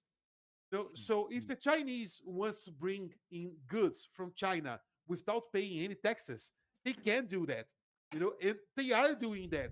So that's why they are basically we are being destroyed. The Brazilian businessmen are being destroyed by the Chinese because the Brazilian businessman, he has to pay all the taxes, he has to declare everything, and the Chinese guy, he doesn't care. He owns a terminal, for God's sake, in our harbor. you know, they, they don't pay anything, right? Mhm, In the mm, pandemic, we had 2020 up to 2022. Only the Chinese were working São Paulo downtown. mm, Wow, right? The Chinese and the Arabs. But if mm, the Brazilian guys wanted to work, they were met with the police, with the mm, mayor, with everything. The people, they were hunting us down, down here, and nothing was done. The Chinese could work free, run free. So the Chinese, when we say the Chinese, they own Brazil, they literally own Brazil. mm, This is not a joke. And, mm, and mm, mm, what I said in the beginning of our conversation, that America is completely surrounded. And America is not only surrounded, but is also infiltrated. So you have two problems going on at the same time. And how the hell are we supposed to deal with that? mm, Because at least to me, I have decided if I were in any position of power, we would take preemptive strikes against Brazil, just to be sure that, hey, these people aren't going to do anything against us, mm, because mm, I seriously, I do believe that America is going to be attacked from Brazil. And you know why I have the suspicion? Because earlier this year, and sorry, I don't remember now because of my lifestyle. So I don't remember if it is from the beginning of this year or from the or from last year. But Maduro was saying publicly, "Hey Lula, Lula, come on, let's invade Puerto Rico and show this to the Americans that we owe them." So hey, and Maduro was drunk talking about this. So I say, hey, this guy is saying the quiet part out loud. You know, ah, they right, always do right, that. They right, always do that. right. And so, Amazing. anyways, Mm. excuse me for my rant. I got a Well, little passionate. no, that was good. That was really good. And I see we have Jonathan Fink here with us, joining us. Hello, Jonathan. How are you doing? Thank you for joining us. I'm okay. Thank you. I've dipped in just for a couple of minutes, as it were, not to renege on my promise to drop by, but I will have to pop off again in a second and do family type stuff. No, that's quite I mean, hey, family first. That's the most important thing, and that's why we do what we do anyway. So that's great. We're just happy to have you along for the ride, as long as that may be. So yeah, I mean, right now, what were we actually just discussing, guys? We kind of got Trump's trade policies and how they've affected Canada and Europe and China. I just have a quick comment before Mr. Fink talks, that it's about the tariffs, that Mr. Nyquist has said that this has united, this has basically made level playing field for the left, everywhere in the world. And in the same day that Trump has announced the tariffs against Brazil, I had saved this newspaper news that was saying basically, for the first time ever, the Brazilian right and the Brazilian left are now working together against the United States because of the right. tariffs. And pro-Russian, pro-Russian. And for Russia.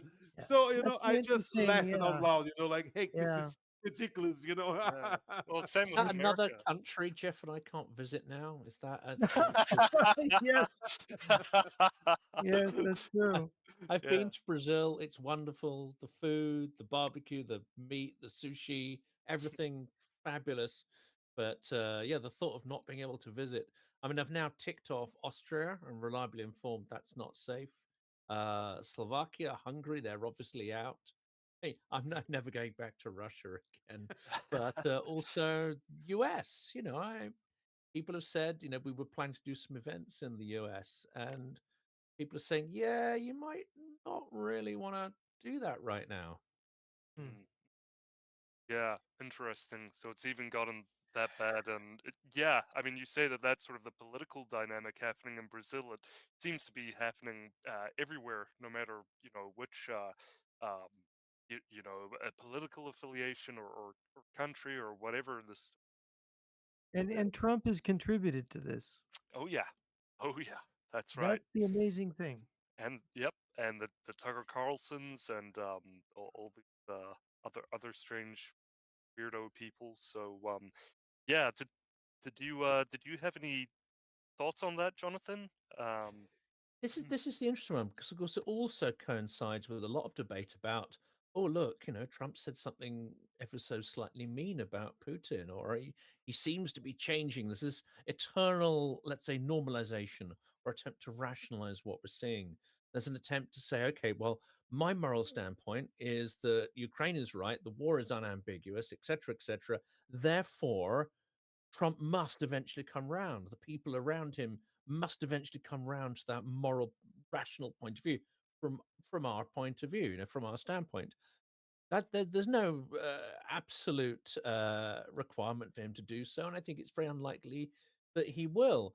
Any sort of temporary noises that he may be more inclined to potentially put some pressure on Putin, any little signals, as it were, little carrots he's finally throwing Ukraine's way are at the moment not decisive, but perhaps need to be seen through an internal political lens. If we look at the longer term, again, we like to dismiss Trump saying he's a Russian asset. Therefore, it makes it a little easier to explain his behaviors and his predilection for autocrats. It makes it a little easier to explain away some of the more disturbing aspects of where his regime is heading. But if you look at those and you strip away any of our impositions upon those, it's quite clear, I think, in the longer term, um, he aligns with autocrats because that's a mode of existence, a mode of doing business that makes sense to him. It's a mode of informal power, exercise of formal power that is just simpler. You don't have to deal with administrators and laws and all this stuff that just slows everything down. He doesn't have the attention span for it. Much easier dealing with someone like Putin because their word is law. They are monarchs in their realm, as it were. And we don't even need to sort of say he's an asset. Therefore, I think he has a natural attraction to that. So whatever's going on in the short term that may give us a little bit of hope. In the long term, I see Trump and many of those around him as aligning with the autocratic model because it is attractive to them. That's perhaps the most disturbing thing because it means it's these people aren't going to go away even when Trump eats his last Big Mac, etc., which may not be too far away. But there are people around who are equally enamored of that, and some are ideologically driven, like the sort of tech bros who really do want to re-engineer society, and others that just see it sort of expedient and helpful, and maybe it's part of their grift or part of seeking power and so on. But I think this trend toward democratic erosion and aligning with autocratic methods or parts of those systems, because again, every autocratic regime doesn't exactly use, or they don't all pull every lever of autocracy mm, all the time. They have slightly different features depending on what stage they're at and certain characteristics. But mm. yeah, I expect this is going to get significantly worse, and this is certainly, I expect this is a struggle that someone like Jeff and I are going to be having until we pop our clogs. Unfortunately, it's not going to go away, and it's not going to get easier and less intense. Yeah, yeah. I Yeah, I mean, would I would just a small point. Conservatism back in the 80s, Reagan, it was Edmund Burke, it was Russell Kirk, it was William F. Buckley. They were committed to the Constitution. And really, Edmund Burke conservatism was quite liberal in many ways. It was a form of liberalism, old fashioned kind of, he was a Rockingham Whig, Edmund Burke was. But you don't hear anything Burke like from these people, nothing against revolution. This neo-reactionary dark enlightenment tech right, these people are revolutionaries, and it makes me think how the National Socialist right in Germany was call itself revolutionary. And the conservatives stupidly got on board and supported it, and of course got brushed aside, and Hitler formed the dictatorship. You could have a similar process in the US because really, I've I've learned some terrible things in the last 6 months. I didn't realize how influential this stuff was. How many people, professors on the right and people at Claremont. I mean, the last time I was at Claremont was 25 years ago, and they had Winston Churchill up on the walls and Abraham Lincoln. It's like, what is this? What is this stuff? He's It's probably seen as a dangerous pinko now, Churchill far yeah, far too enamored of democracy and its weaknesses. yeah. Hmm. And I think there's another. I mean, this is probably one for another conversation, but I think there's a friend of mine who has sort of operated in various parts of the military-industrial complex, and likes sort of not just talking truth to power. He's kind of quite cheeky and he's not very diplomatic, so he didn't last an awful long there.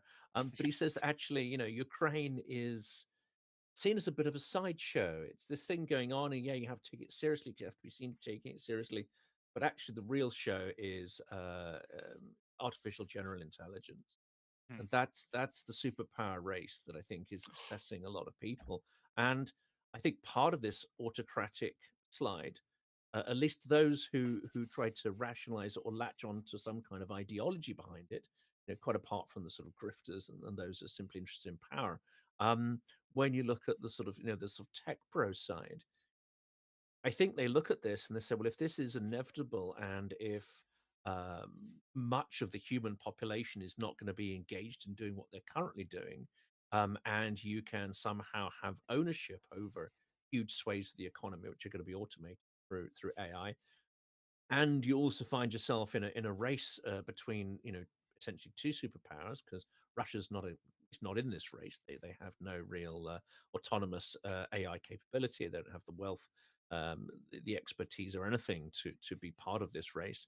Then you want to get there first. But I think many of them will also think that actually the future is autocratic, because once this technology becomes not just ubiquitous, but in the hands of strong central government, then democracy's kind of over anyway. So you might as well position yourself to manage those levers of power. I think there's some of that thinking going on. I think um, it's deeply the wrong way to go about it, because the last way you want this artificial general intelligence to come into the world is in the context of a superpower race. The context you don't want is for it to be learning on a small data set fed by governments who have an autocratic mindset. If this stuff is inevitable, you want to feed it the best of humanity. Hmm. You don't want to Hmm. train it in a punitive, highly acquisitive, punitive kind of mindset and feed it that kind of data. You want to say, okay, well, what's is there anywhere in human history that we've broken out of, the cycle of violence? So there are alternative justice systems that we've created. Can we give these systems a different way to think? Give it the best of us rather than the worst of us. But yeah, my cynical view suggests that some of what we're seeing has to do with a major arms race which is taking place. Mm. Wow. Do you guys want to riff off of that? I mean, that's pretty deep and Okay. profound. Yeah, go I, ahead, I Victor. didn't I didn't catch all Mr. Fink's commentary, so I'm just going to give my impressions over the last things that I heard him say, and which is, uh, I think that the greatest leverage that AI, at least for a country, can give is the benefit of reverse engineering things. So these days, my wife loves the Ninja Creamy machine. It's a machine from that brand Ninja, and you do ice cream with it. And it's a 2,000 reais here in Brazil. This machine, hey, like it's too much for a machine, right? So I use it Grok to reverse engineer it. And we have here's the thing. Olavo de Carvalho has said before he died that uh, when after all this face recognition and AI machines basically enslave all the world, after that they will be released as commercial tools, as they are being right now. And if I was able to if I was able to reverse engineer, especially the code that goes in the Arduino of the Ninja machine. So, what does a country with no boundaries, no censorship on their AI can do, with other technology? Because you can ask, if you give the proper training and the context, to just ask for the machine to, hey, reverse engineer that or reverse engineer this. And sincerely, I believe that America is the only one in the race, because the Chinese, if we take the Chinese as fair partners or fair competition, it's just ridiculous, because I strongly believe that the Chinese are stealing from the Americans. That's why they are so cheap, right now. Mm. And and I use Chinese robots myself. I use one of them. I use to roast people, make images and videos of them. But but the main thing is, hey, how can these guys be so cheap? And I think they are running some sort of scheme, like John McCoffey has denounced it, that hey, you basically put one engineer that is a spy, and this guy starts to put phantom code on that structure, and all of a sudden the Chinese knows everything that's going on down there, in that system. And I strongly believe that we are seeing this case, that people are putting China as a fair competition. And I don't think so. But again, this is just a speculation, right? So I speculate that these guys, they aren't playing fair, and they are parasiting the Americans. That's why they are so goddamn cheap when they Mm. are serving people with AI. But at least to me, I think the greatest leverage, for me to end my comment here, at, I think that the greatest leverage is the option you have to reverse engineer everything you can, especially if That, you are Mm. Chinese definitely, and yeah. you basically steal the technology. Okay, let's steal this. Okay, I steal, I take to my lab, and now we run tests, we run everything with AI, with our scientists, everyone. It's just, Mm. you just made it simpler, to reverse engineer. Yeah. It's terrible when technology makes the free society the vulnerable one, and that is destructive of free society once you have a technology that works against it. That's right. That's right. I think that's increasing almost exponentially. And yeah, that theft. I mean, certainly speaking to certain people about this, of course, it's on a scale which Stalin could only have dreamed about. Although obviously a big part of the Soviet Union was about stealing IP, as well as military secrets, but also stealing civilian secrets. And I think a lot of Russian intelligence, transitioned into that form of economic theft in the 90s. They didn't just go and do something else and build factories and whatever. They used what they'd learned and they transitioned those skills. Um, but also, I mean, listening to some sort of Chinese scientists on AI, they also combine it with the extraordinary power of telling people what to do and combining quite strong education and I would say a certain degree of teamwork in there. It does seem they're able to work with a high degree of efficiency as well. So if you're able to steal the IP and you have brilliant at scale manufacturing and you can be quite ruthlessly efficient and you have a high degree of education, those are very potent ingredients when you put them all together. um, and in that sense autocracy can deliver efficiencies that either compete with a free society or even outcompete it. Of course, if they couldn't sort of steal that stuff in the first place, they wouldn't be competing and they wouldn't be at that level, you could say. But I think that they're far more efficient in some ways than the Soviet Union was ever. Because I mean, I get the impression that institutional theft and a certain laziness and a certain inefficiency and even a sort of almost permanent civil war that existed in whatever organization the Soviet Union might have been there, leads to huge inefficiency and inability to trust and cooperate. But it seems that China, despite being an autocracy, is able to create these pockets of trust, cooperation, and efficiency, which is that's what makes it, for me at least, interesting to study China as distinct, rather than just saying, oh, okay, Russia, China, yeah, they're autocracies. But I think their mechanisms of autocracy, operate very, very differently. Bit late for me, but I should probably dust off and learn some China. I think we all should. That's probably a Yeah. good idea. Yeah, yeah. No. Victor, you first. Yeah, yes. Honestly, my TikTok now is full of learn Chinese, Portuguese to Chinese. I'm not even joking.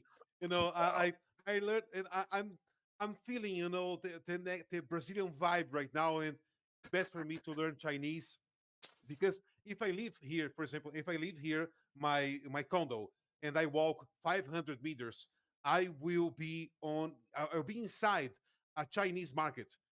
It's a supermarket, not a supermarket, but it's a neighbors. Just like the Indians run in New York. It's the same thing, but it's run by a Chinese, and I think we are going to see, not in Brazil, but America will leave. I'm going to be vulgar right now, just excuse me. But if you have seen that movie from Adam Sandler called Zohan, where he is a Israeli agent and he's just a hairdresser in the United States, but he's a badass Mossad agent, you know. And all of a sudden, there's a problem, and they have to. Oh, we need backup. We need backup. And the kebab store and all the Arabs, they press a button in their store, and all of a sudden the clothes they turn into guns. It's a hidden shelf right there. And I think America will see the same exact thing, but with the Chinese, like, oh, hey, we've been activated. And With, all of a with sudden, how Tolui from the market, that guy has an MP5, an AK-47. And hey, Mr. How, how is it? How's it going? Not well for you, my friend. I think Or like the that. soy sauce bottles turn into grenades or something, yeah. Yes, sir. Yeah. Yeah. Uh, Do you see that with AI specifically, or just in general, like across the board? I mean, it puts the trade disagreements into another light as well, maybe a more strategic light than one that we usually credit Trump for. That's why I think some of those tariffs are going to be negotiated away, because it's not strategic to kind of argue the toss. Whereas I think we'll see a protracted struggle against the US against China, because I think there's a strategic foundation to those tariffs, with the AI race being sort of foremost amongst them, as well as the race to sort of carve up influence around the world, and the perceived loss or threat to American influence in the east of the Philippines and Japan and all this kind of stuff. So I think that's going to play out an interesting way. I mean, just before I go, I'll throw this grenade in. I don't think Russia will invade Europe imminently, and by imminently I mean the next sort of 3 months. Um, and that's not because they fear reprisals, and I don't think they really do at this point. That's not because they think NATO is going to be effective. They don't think it is. It's not because they think that the West is going to suddenly sort of grow backbone and produce an army from nowhere to counter them, because they know that's not going to happen. It's simply they want to get the timing of that right. I think the timing is right when the US is incredibly distracted. And my guess is that when we see the invasion of Taiwan, which there's plenty of evidence of at least a build up to test their capability to do that with landing craft and so on. My guess is that you'll see a very quick response with China invading Russia, maybe a couple of hours, couple of days, waiting to see what the US response is. But it could happen almost in parallel that Russia will mount full scale invasion of Europe. That's my thinking of where that's going to go. And yeah, speaking to some people who've been correspondents in China and who have watched that as foreign correspondents, I mean, their response was, yeah, any time in the next 3 years, probably, the sooner end of that time scale. I think they'll also try to use this period where Trump's in office, where, let's face it, the response will either be chaotic or there will not be the response, which traditionally there might be. So yeah, I think it's going to be. Yeah, we got 3 and a bit years, haven't we? Now we're 100 days in. We've got 3 years and whatever for this scenario to unfold, and that's yeah, fun times. With Well, Yeah. that, I'm gonna jump off. right. Okay. No worries. Awesome having you here, Jonathan. It's always a great pleasure to have you on, and hopefully we'll get you on again for longer. Yes. Hopefully. Yeah. Always appreciate you coming on, man. Cheers. Good to see you all. Bye bye. Bye, sir. What a great guy. Always good to, even if it's for like 15, 30 minutes, it's great to have him on. Super. Yeah. Just first thing he comes out with, like super profound, super like yeah, I mean that is a whole subject in itself to discuss that very niche subject about AGI and AI as it's entirely new phenomena. I think Victor, the technique, one of the spy techniques that DeepSeek, the Chinese AI, that they were accused of stealing from ChatGPT, is it's called distillation, which involves querying another model like ChatGPT and using the responses it receives to train its own version. It's like training. It's literally like mirroring. That's what they call distillation. Apparently, it's mirroring what that AI is doing and just playing copycat. So that's pretty and apparently this has kind of raised concerns about intellectual property rights and copyright infringement.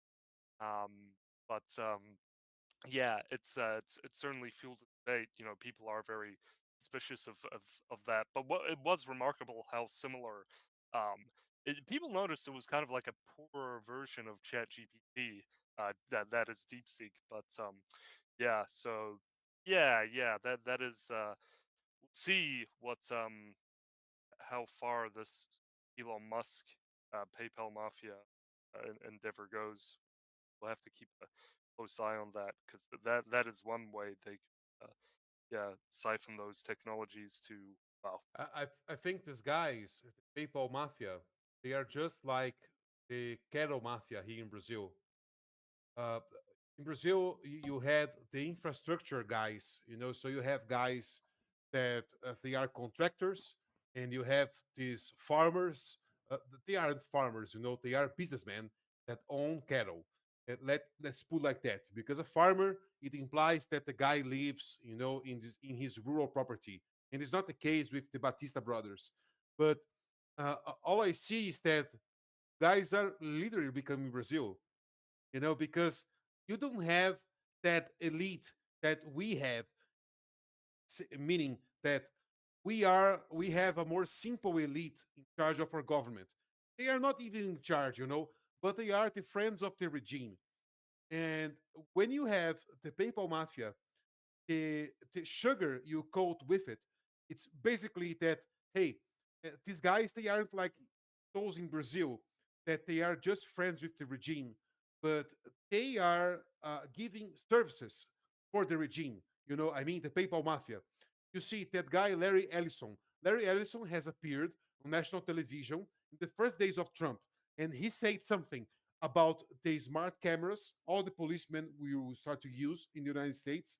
And he also has said about the personalized platform of mRNA vaccines.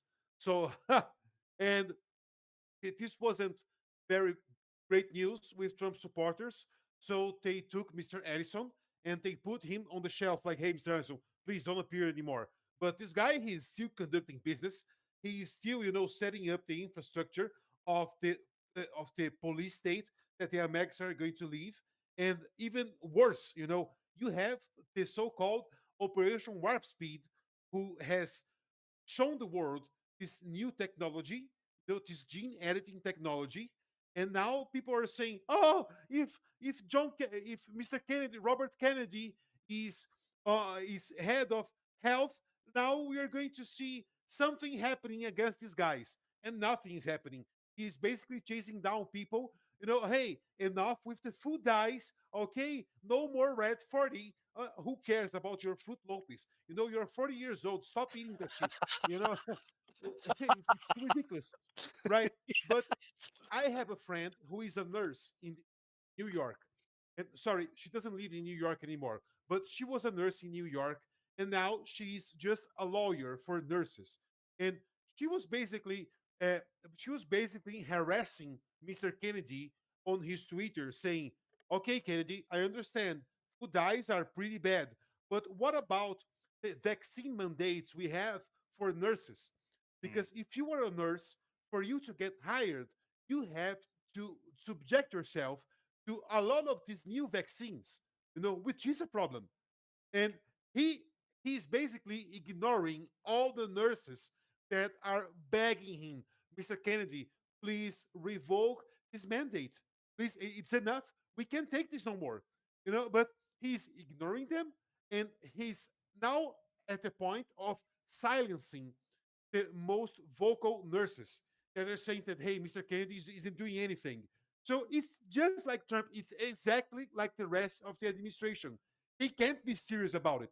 You know, I know a lot of accounts that profited 4 months ago, 6 months ago, 8 months ago, up to 8 months ago from P. Diddy and Epstein. All the Diddy parties and P. Diddy, he was taking all the children, and he has no morals. And this guy, he will bring down all Hollywood. Nothing has happened. Nothing has happened. And I told people, nothing will happen against these guys. Nothing will happen. All the Epstein list, this is a joke. The mRNA, this is a joke. Because if you go after mRNA, you have to go after Trump. It's logical. It's logical. It's pretty logical, right? And Trump, for him to run the last election, he had to make it public his financial statements. And in his financial statements, you have that he profited from Pfizer. Right? So, hey, mm. this guy not only brought this new technology to the world, but he profited from it. Right? Yeah, yeah. How much more obvious can it be, right? Yeah. I Yeah. mean, it's So mhm, this is crazy. They arrive at a point that they changed the meaning of a word. You know, so vaccine used to mean something. Now it means something else, right? mhm, After the mRNA platform was made public. So you see, it's it's ridiculous. mhm, I really think that I am doubling down now on my bet that hey, Trump is literally Bolsonaro 2.0, and mhm. it's not because that he's just another version of Bolsonaro, but he's a more capable version of Bolsonaro. So, Ha, but he's saying something, but he's doing another thing. The mm, opposite. And you see, every time you confront his supporters with this contrast, they go blank. They go like Bismanov said, like, mm. "Hey, these people are Yeah. so demoralized that they don't even care." You Mhm, you show them the contrast, they don't care. They couldn't care less. They can't even understand it. Yes, sir. yeah, yeah. Yeah, Yes, Mm, sir. mm, mm. yeah. They, And they, that's the they, problem is that most of the things I say, it's right. like nobody gets it. So I'm thinking they're going, what do I, how do I, don't know. Mm, mm. Yeah, you really have to almost like hold people by the hand and put a bib over them and burp them and spoon feed I don't them. agree. Yeah. I'm now more inclined to the Chinese. It's like, hey, if you beat people up, this works. This really works. So Olavo used to say that when you're entering a debate, you don't have to be just. I have commented, Mr. Nyquist, you appeared, sir, in a show that is a radio show. I don't remember the host names. I'm sorry, but there's a hillbilly there and this guy he's basically, oh, Mike, what the hell you're saying about Trump? And it was ridiculous because he didn't understand what Mike has said, and he went there to hell. Now you have to explain yourself. And Olavo used to say to us that this type of people you can't educate in the next 2 minutes. So the last resort is just curse them. They'll just curse them, humiliate them, like, hey, you're so dumb, you don't understand anything, just shut up, Mm. and go study. And we have to do it like that, because at least my experience in Brazil, people enjoy it. People enjoy it. To humiliate people, people enjoy it. Mm. Bolsonaro did that all the time with his supporters. All the time. Trump does that all the time with his supporters. Surely, it's a soft Uh, humiliation. Like, hey, shut up. You don't know what you're talking about, and I'm the president. But it's really people like that. It's sure. I'm I'm never going to do this with a friend, with someone from my family. But in a political debate, this is the last resort. Like, this is what's left for us, to humiliate people. Now, like, hey, just don't know what you're talking about. Oh, the children in Ukraine. We have to rescue the children in Ukraine. Oh, come on, right? mm. Show me one picture. I have set up this challenge. Show me one picture of one kid in Ukraine being rescued by the Russians. That's a good point. That's a very good I point. never Yeah. received a picture. You know? Well, they Well, might have a Ukrainian soldier like holding, carrying a cat or a child or something, and then they'll say Yeah. that that's but I mean, of course, people eventually find out, hey, that's the Ukrainian or vice versa. Yeah, go ahead, Jeff. what Victor just said, he touched on something about debating with someone who's not intelligent. What we've seen in the MAGA movement, what we've seen in the Trump administration, is something that we're reminded of Hesiod, the ancient Greek. What he was saying, he basically had this breakdown of human beings into three types in discussing political leadership. There are the best men who know how to give good advice. And then there's the second best men who know how to listen to people who give it good advice. They don't necessarily know how to come up with it themselves, but they know when they're hearing good advice and all right, I'm going to follow that guy. Then there's the third type of human being, and maybe now that's a majority. That's the useless man. That's what Hesiod called him. And the useless man cannot come up with good advice and won't listen to good advice. That's what makes him useless. And this is what we're dealing with, I think, with Vice President Vance, with certainly with Hegseth, the defense secretary. I don't know about the rest of them, but many of the people in the MAGA movement and the kind of ideology that is crept into it shows me that these people can't judge what's best. And Trump really can't judge what's best.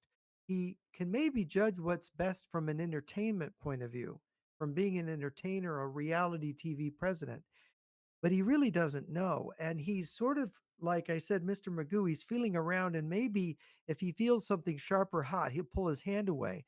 But that's how he maneuvers on a very primitive level. And the thing is that with the dangers we have today, with the difficulties we have today, we need leaders who can think things through. They can think and give good advice. And we need a lot of people who will listen to them and go, "Oh yeah, that's right. We have to follow that." And this is the danger. If we don't have that, we're going to be derailed. Our country will be derailed. The whole Western civilization will be derailed. And maybe it's a giant derailing process that we're in. I think of Henry Adams, the education of Henry Adams. He was the grandson of John Quincy Adams, the great grandson of our second president, John Adams. And he said in there, he said, look, American Western civilization is like this runaway train. It's going faster and faster down the track, right? It's all about economic growth and making money, but it doesn't, there's no direction. They don't know really where they're going. They're just going faster and faster. They know they got to make more and more and more money. He said the only way this train ends is it smashes up at the end of the line or it jumps the track because it's going too fast on a curve. And I think he wrote that. That was published in 1905. I think in 2025, I think that's still true. Only now we're closer to the end of the track, smashing up.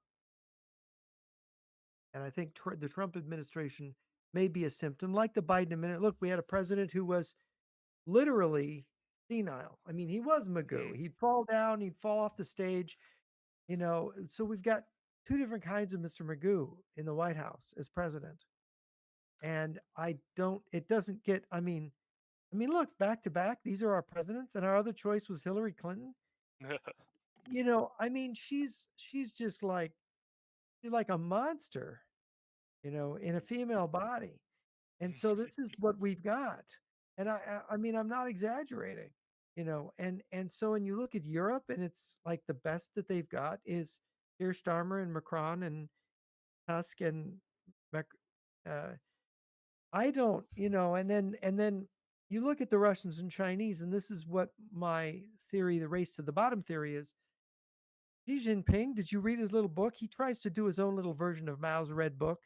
It's banal, it's horrible. It's so dull. It's like Mao's little, I mean, I'm not a communist, but his little red book is entertaining. Power comes out of the barrel of a gun. Yeah, that's interesting. Right? Xi Mhm. Jinping, it's like, I can't remember, this stuff is so awful. It's like oatmeal without any sugar on it. It's terrible. You can't even put milk on this stuff because it's cold.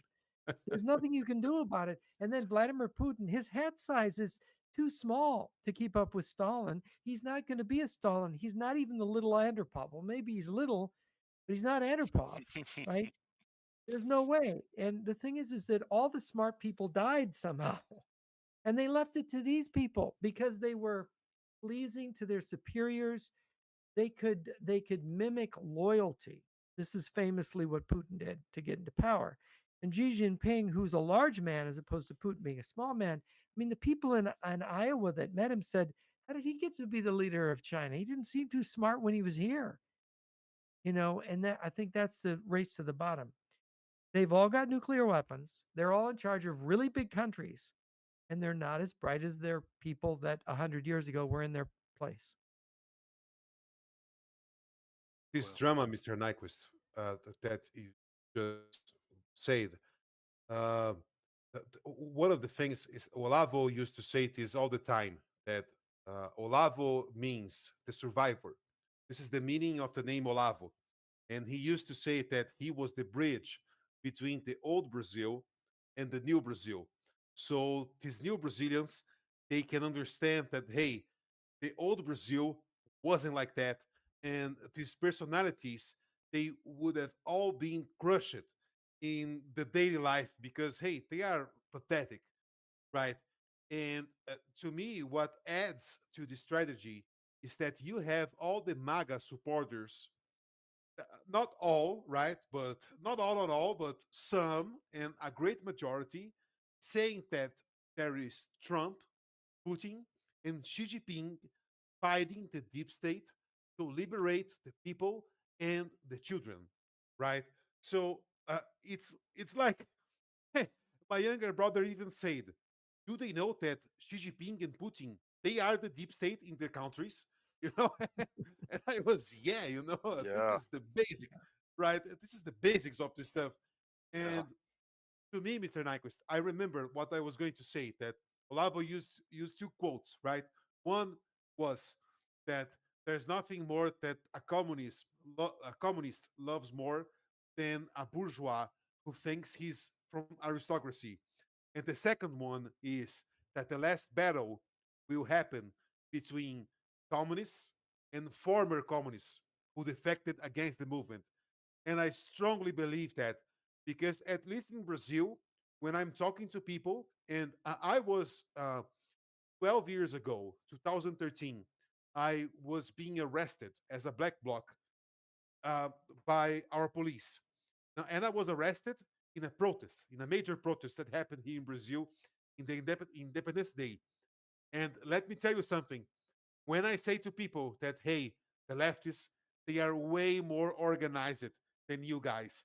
And the leftists, they know something that you guys don't know, which is when the left say, like, for example, I will use you, sir, as an example.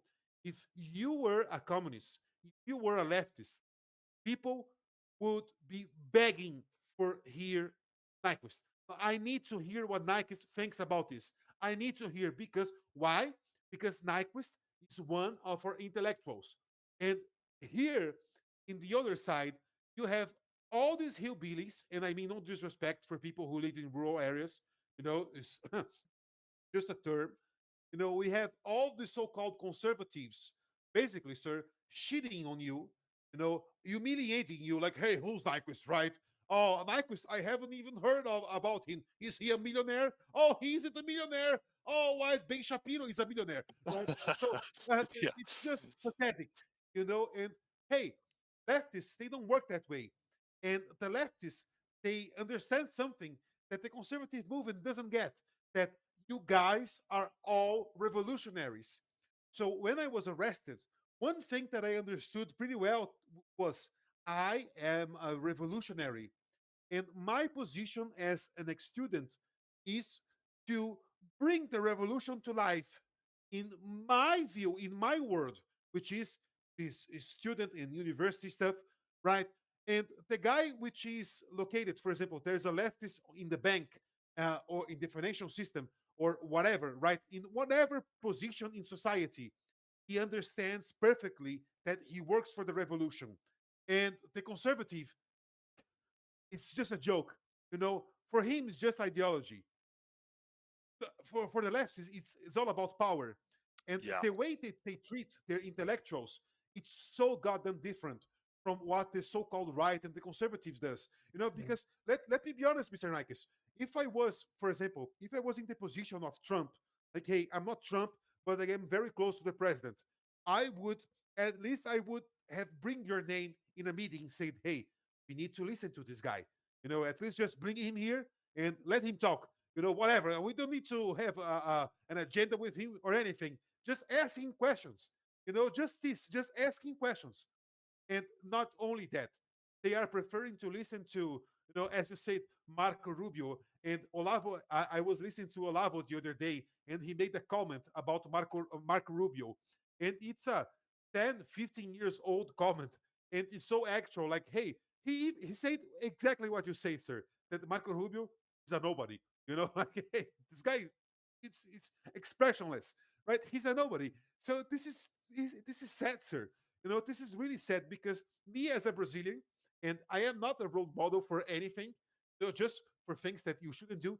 But it's basically that, hey, how can I see these things and these guys can't? Right? It's just sad, right? Well, there are the three kinds of people that Hesiod talked about: people that can think and see and give good advice, the people that can understand good advice when they hear it, and then the useless people who can't think, give it good advice, or even listen to good advice. That's the problem. And that's when civilization thinks, and when systems and countries fail, whether it's France in 1870 or 1940, or, uh, you know, the United States today. It's when you reach that point of bankruptcy, and bankruptcy is first, it's spiritual, it's intellectual, and then it's your pocketbook. It's what you have. It's your capital. It's all gone. Political capital, or financial capital. It's gone. And then where are you? You're completely on your knees. You're defeated. Yes, sir. And mostly what I think about the youngsters here in America right now. Olavo used to say this about Brazil. Oh, I'm going to fight for tradition. And Olavo used to reply, you don't even know the name of your grandfather. You can't fight for tradition, right? You Right. don't even know the name of your grandfather. And this is natural for America right now. You have all these children, you have all these teenagers, and they don't even know what it is to be an American. Mm, mm, No, they mm. don't. They couldn't care less about America. Wow. Wow. Yeah. Freaky. It's like they're in like limbo or something, or suspended in some sort of vacuum in terms of what their beliefs are. So yeah. Yeah, I don't know what you do about that situation. I mean that's a good start. What Victor suggested, and treating each group differently. Um, but yeah, the conservatives are so concentrated on themselves rather than going on the attack, which is what the communists are always about. They're all about power. They're always about the attack, and yeah, putting it over people. So I guess we could go over a little bit of foreign policy, and then I suppose we could wrap up. Yeah. So did was Kerch Bridge did they drone swarm Kerch Bridge and with the There 300? was a bomb detonated, a truck bomb, which damaged the bridge in May of 2023. Oh, okay. Okay. And About that 2 years ago this week. hmm, Um, but the problem is the bridge. It needs a really large. Maybe a Storm Shadow missile could do it. A HIMARS can't. Isn't strong enough to take the bridge. It's a very strong structure. People have discussed what it would take the bridge down. But as far as foreign policy of the United States under Trump, just a very short. Trump came in with this desire to make peace between Ukraine and Russia, blaming the victim of aggression, which is crazy. It's completely inverted. Again, so much is inverted now. Um, and then what he does is he goes and leans on Ukraine, causes them to lose their position in the Kursk sector of Russia, where they suffer defeats because he's withdrawn intelligence support, so they can't see the Russians massing. And then he won't put any pressure on the Russians, and the Russians just keep bombing and doing their nasty stuff. And so now today's announcement of the Trump administration is they're going to no longer try to negotiate a peace. They're not going to be in the middle of this. Now, are they going to put sanctions on Russia? I don't think so, because I think there's too much Russian and Chinese infiltration of the administration, too many influence agents. I don't know exactly who they are. I have some thoughts, but I don't know.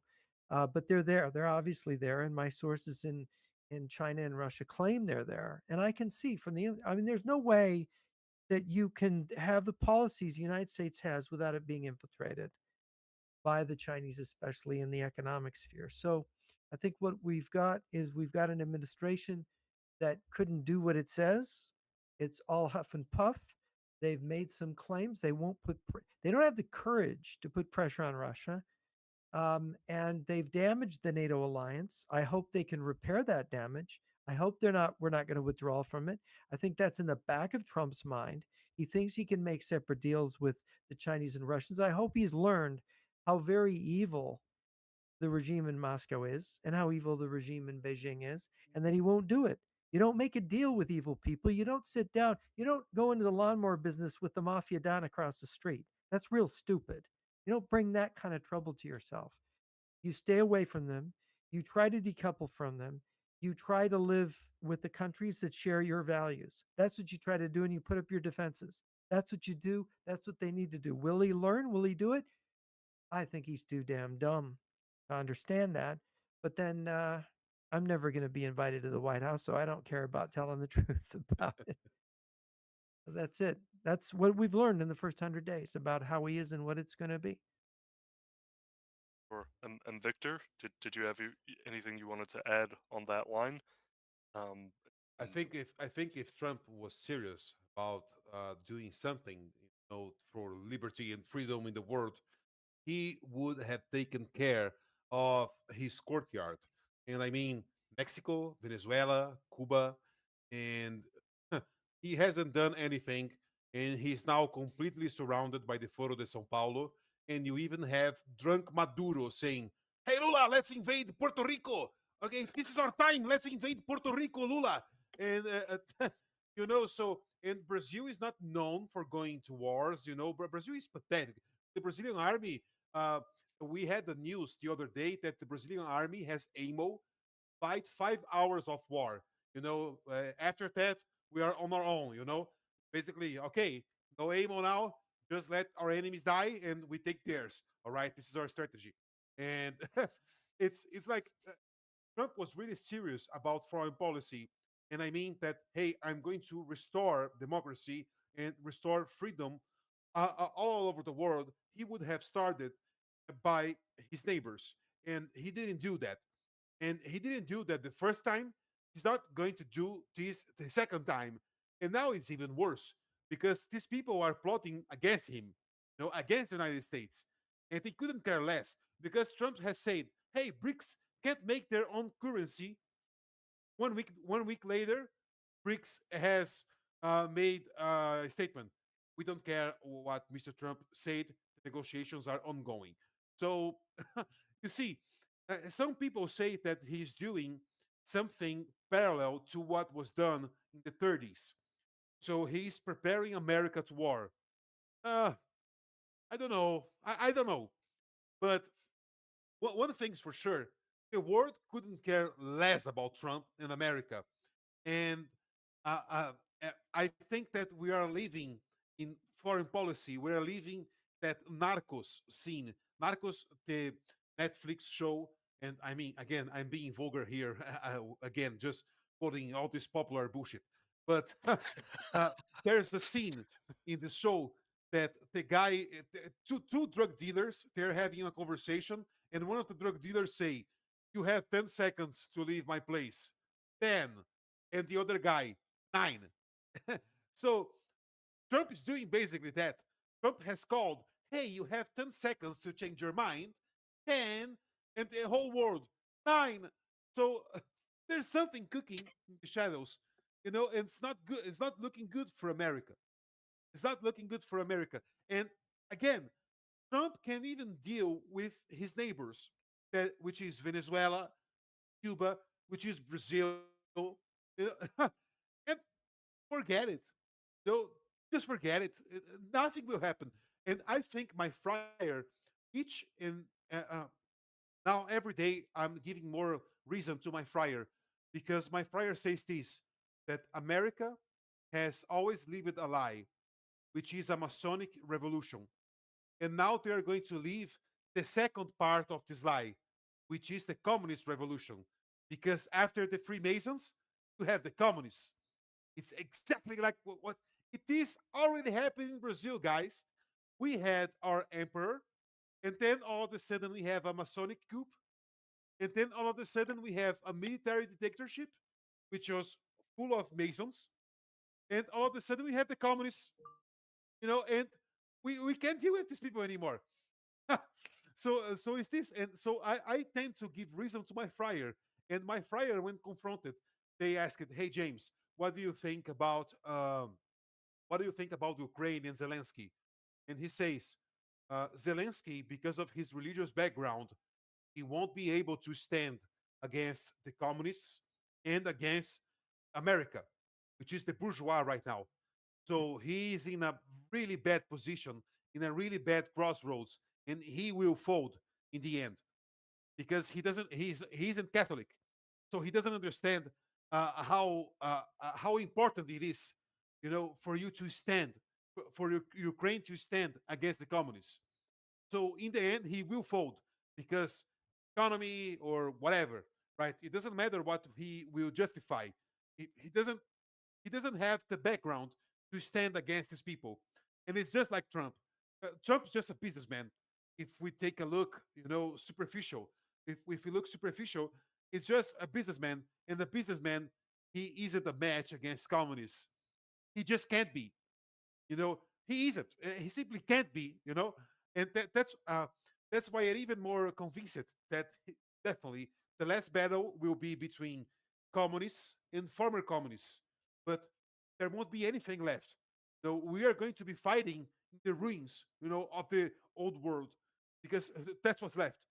There will be us and Mr. Nyquist and some other people who are really intelligent, and they are going to be watching all this, and all the guys that we are trying to warn about that, hey, there's something really nasty coming.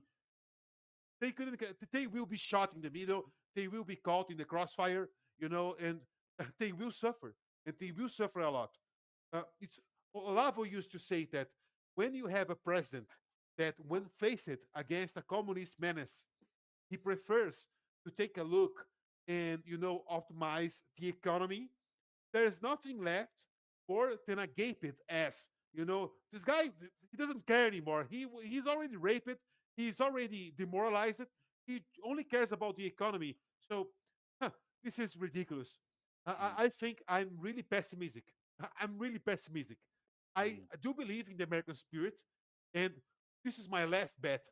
But I am more and more convinced that we are fighting some sort of monster, like the ones that God has shown to Job, that he shows our Lord shows Job a monster, and he says, if you attack this monster, he will be hurt.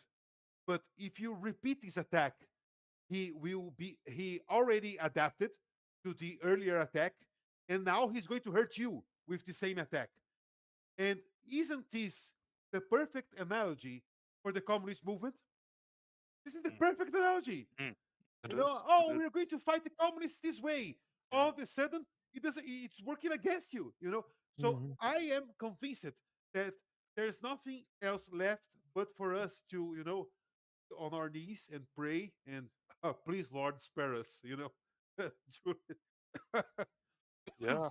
Yeah. Yeah. No, well said. And I think one bit of confidence I can take is I think a lot of people, even the people who voted for Trump, I think one bit of optimism we can take from this is that the people who were very bullish on Trump and a lot of his, supporters who tended to be a bit smarter, perhaps.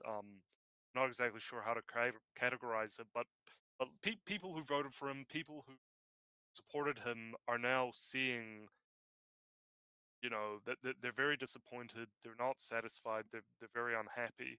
I think there is this resentment kind of building, even in the Trump camp, and that there is a sense of real dissatisfaction.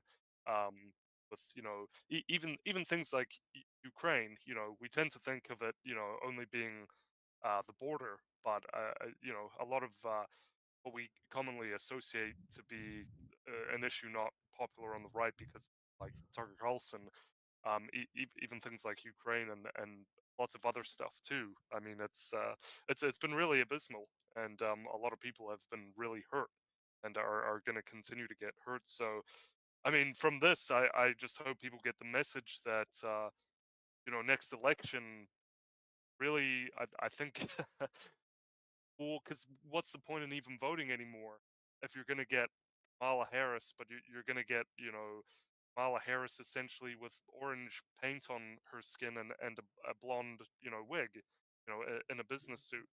So, I mean, it's like, well, I mean, Republican Party um, has to sort of do some house cleaning and they have to sweep up.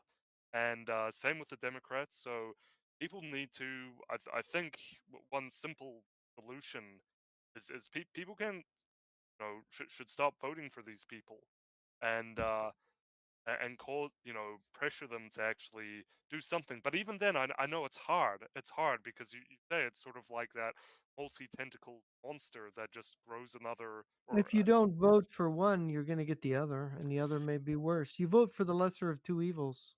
mm, You have no choice. yeah. You Yeah, don't I have just any choice.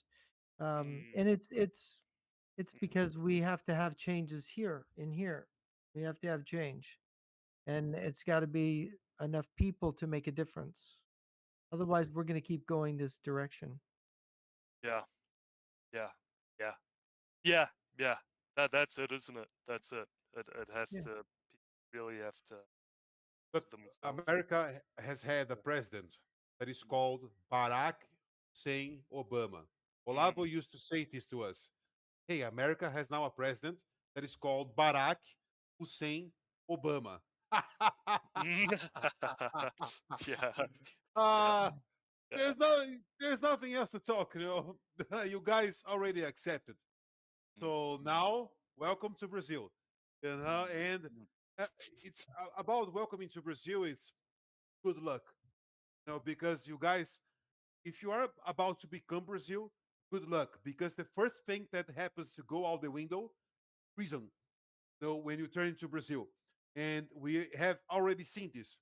And Trump is always, oh no, I know, I understand that I promised you that I would do X, but now Y has come, and I have to deal with Y.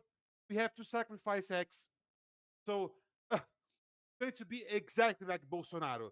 And what I said earlier in the beginning of our call, and again, we have a problem nowadays, which is the same problem of Brazil, with the only difference that was Bolsonaro that signed this new national security law that criminalized all his supporters, and we have Obama signing a sanction against Dugin.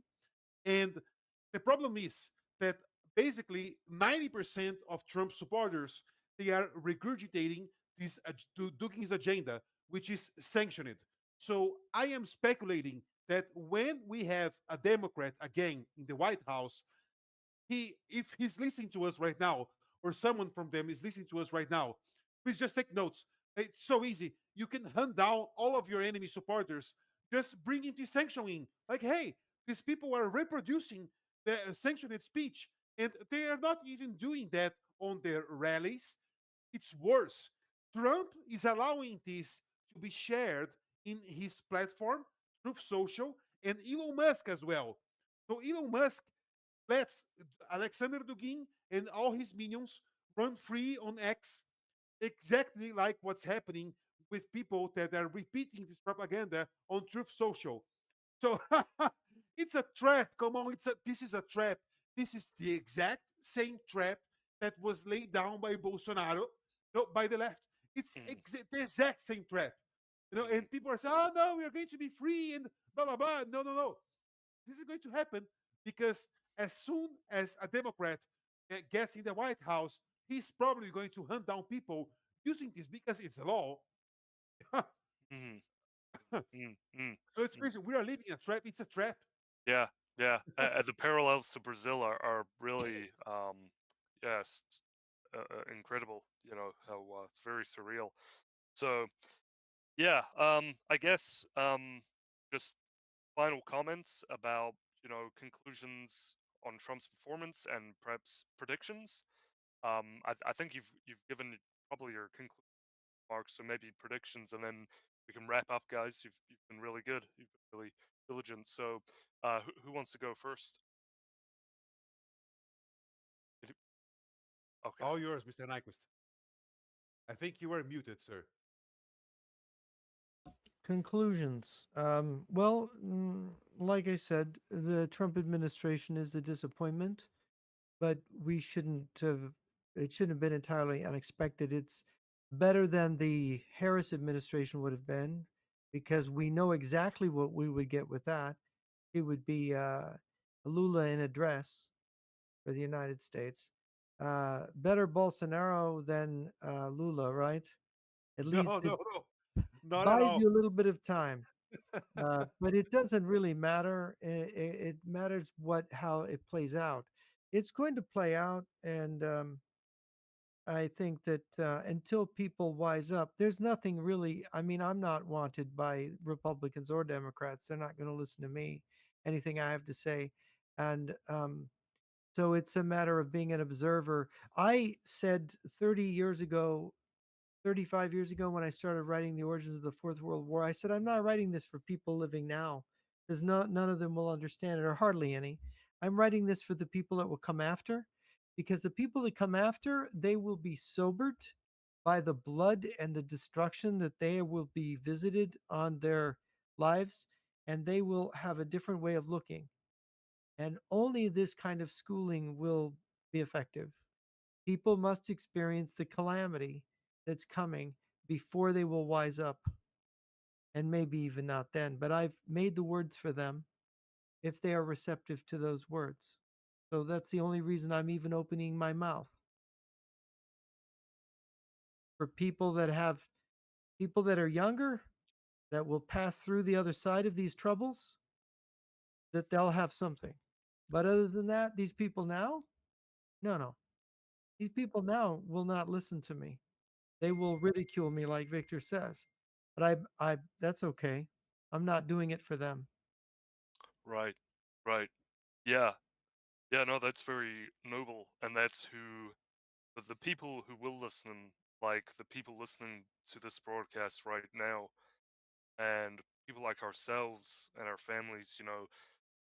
This is who we're doing it for, and we hope that the people listening will attempt to carry this message on uh, beyond their own families, to other people, to prepare them what could turn into a very strange future. A lot of the stuff A that's like, world war and a depression with global starvation, okay, there you where go. billions of people die. I mean, 4/5 of the world could die in the next decade over a combination of things that are about to happen that nobody wants to talk about realistically and no one will discuss. They Yeah, want to fantasize, they want fantasy. This is what Gustav Le Bon said.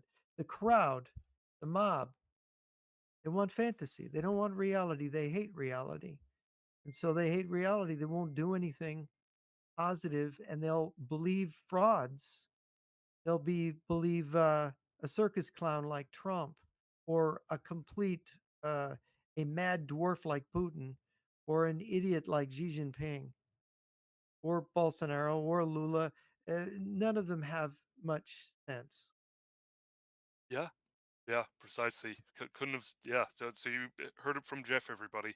Um, Victor, conclusions and on Trump's performance and any predictions. Um, I have no hope Trump anymore, and I even before the elections, I used to think that hey, this guy is coming back to dispute something that he named a fraud.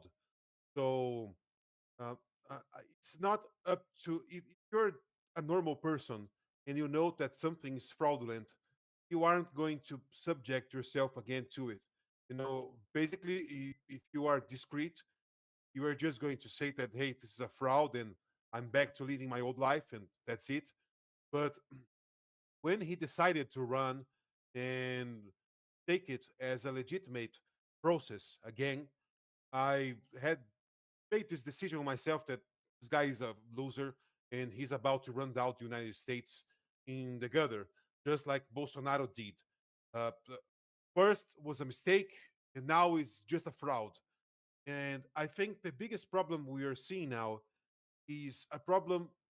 Some people say that, oh, we have all the censorship problem and we have this indoctrination problem. And yes, I believe that this is true, correct. But I think the biggest problem we are watching right now, and this is even a problem for the Trump's administration, is this that anyone who can properly articulate what's happening will be thrown prison or killed or whatever, right?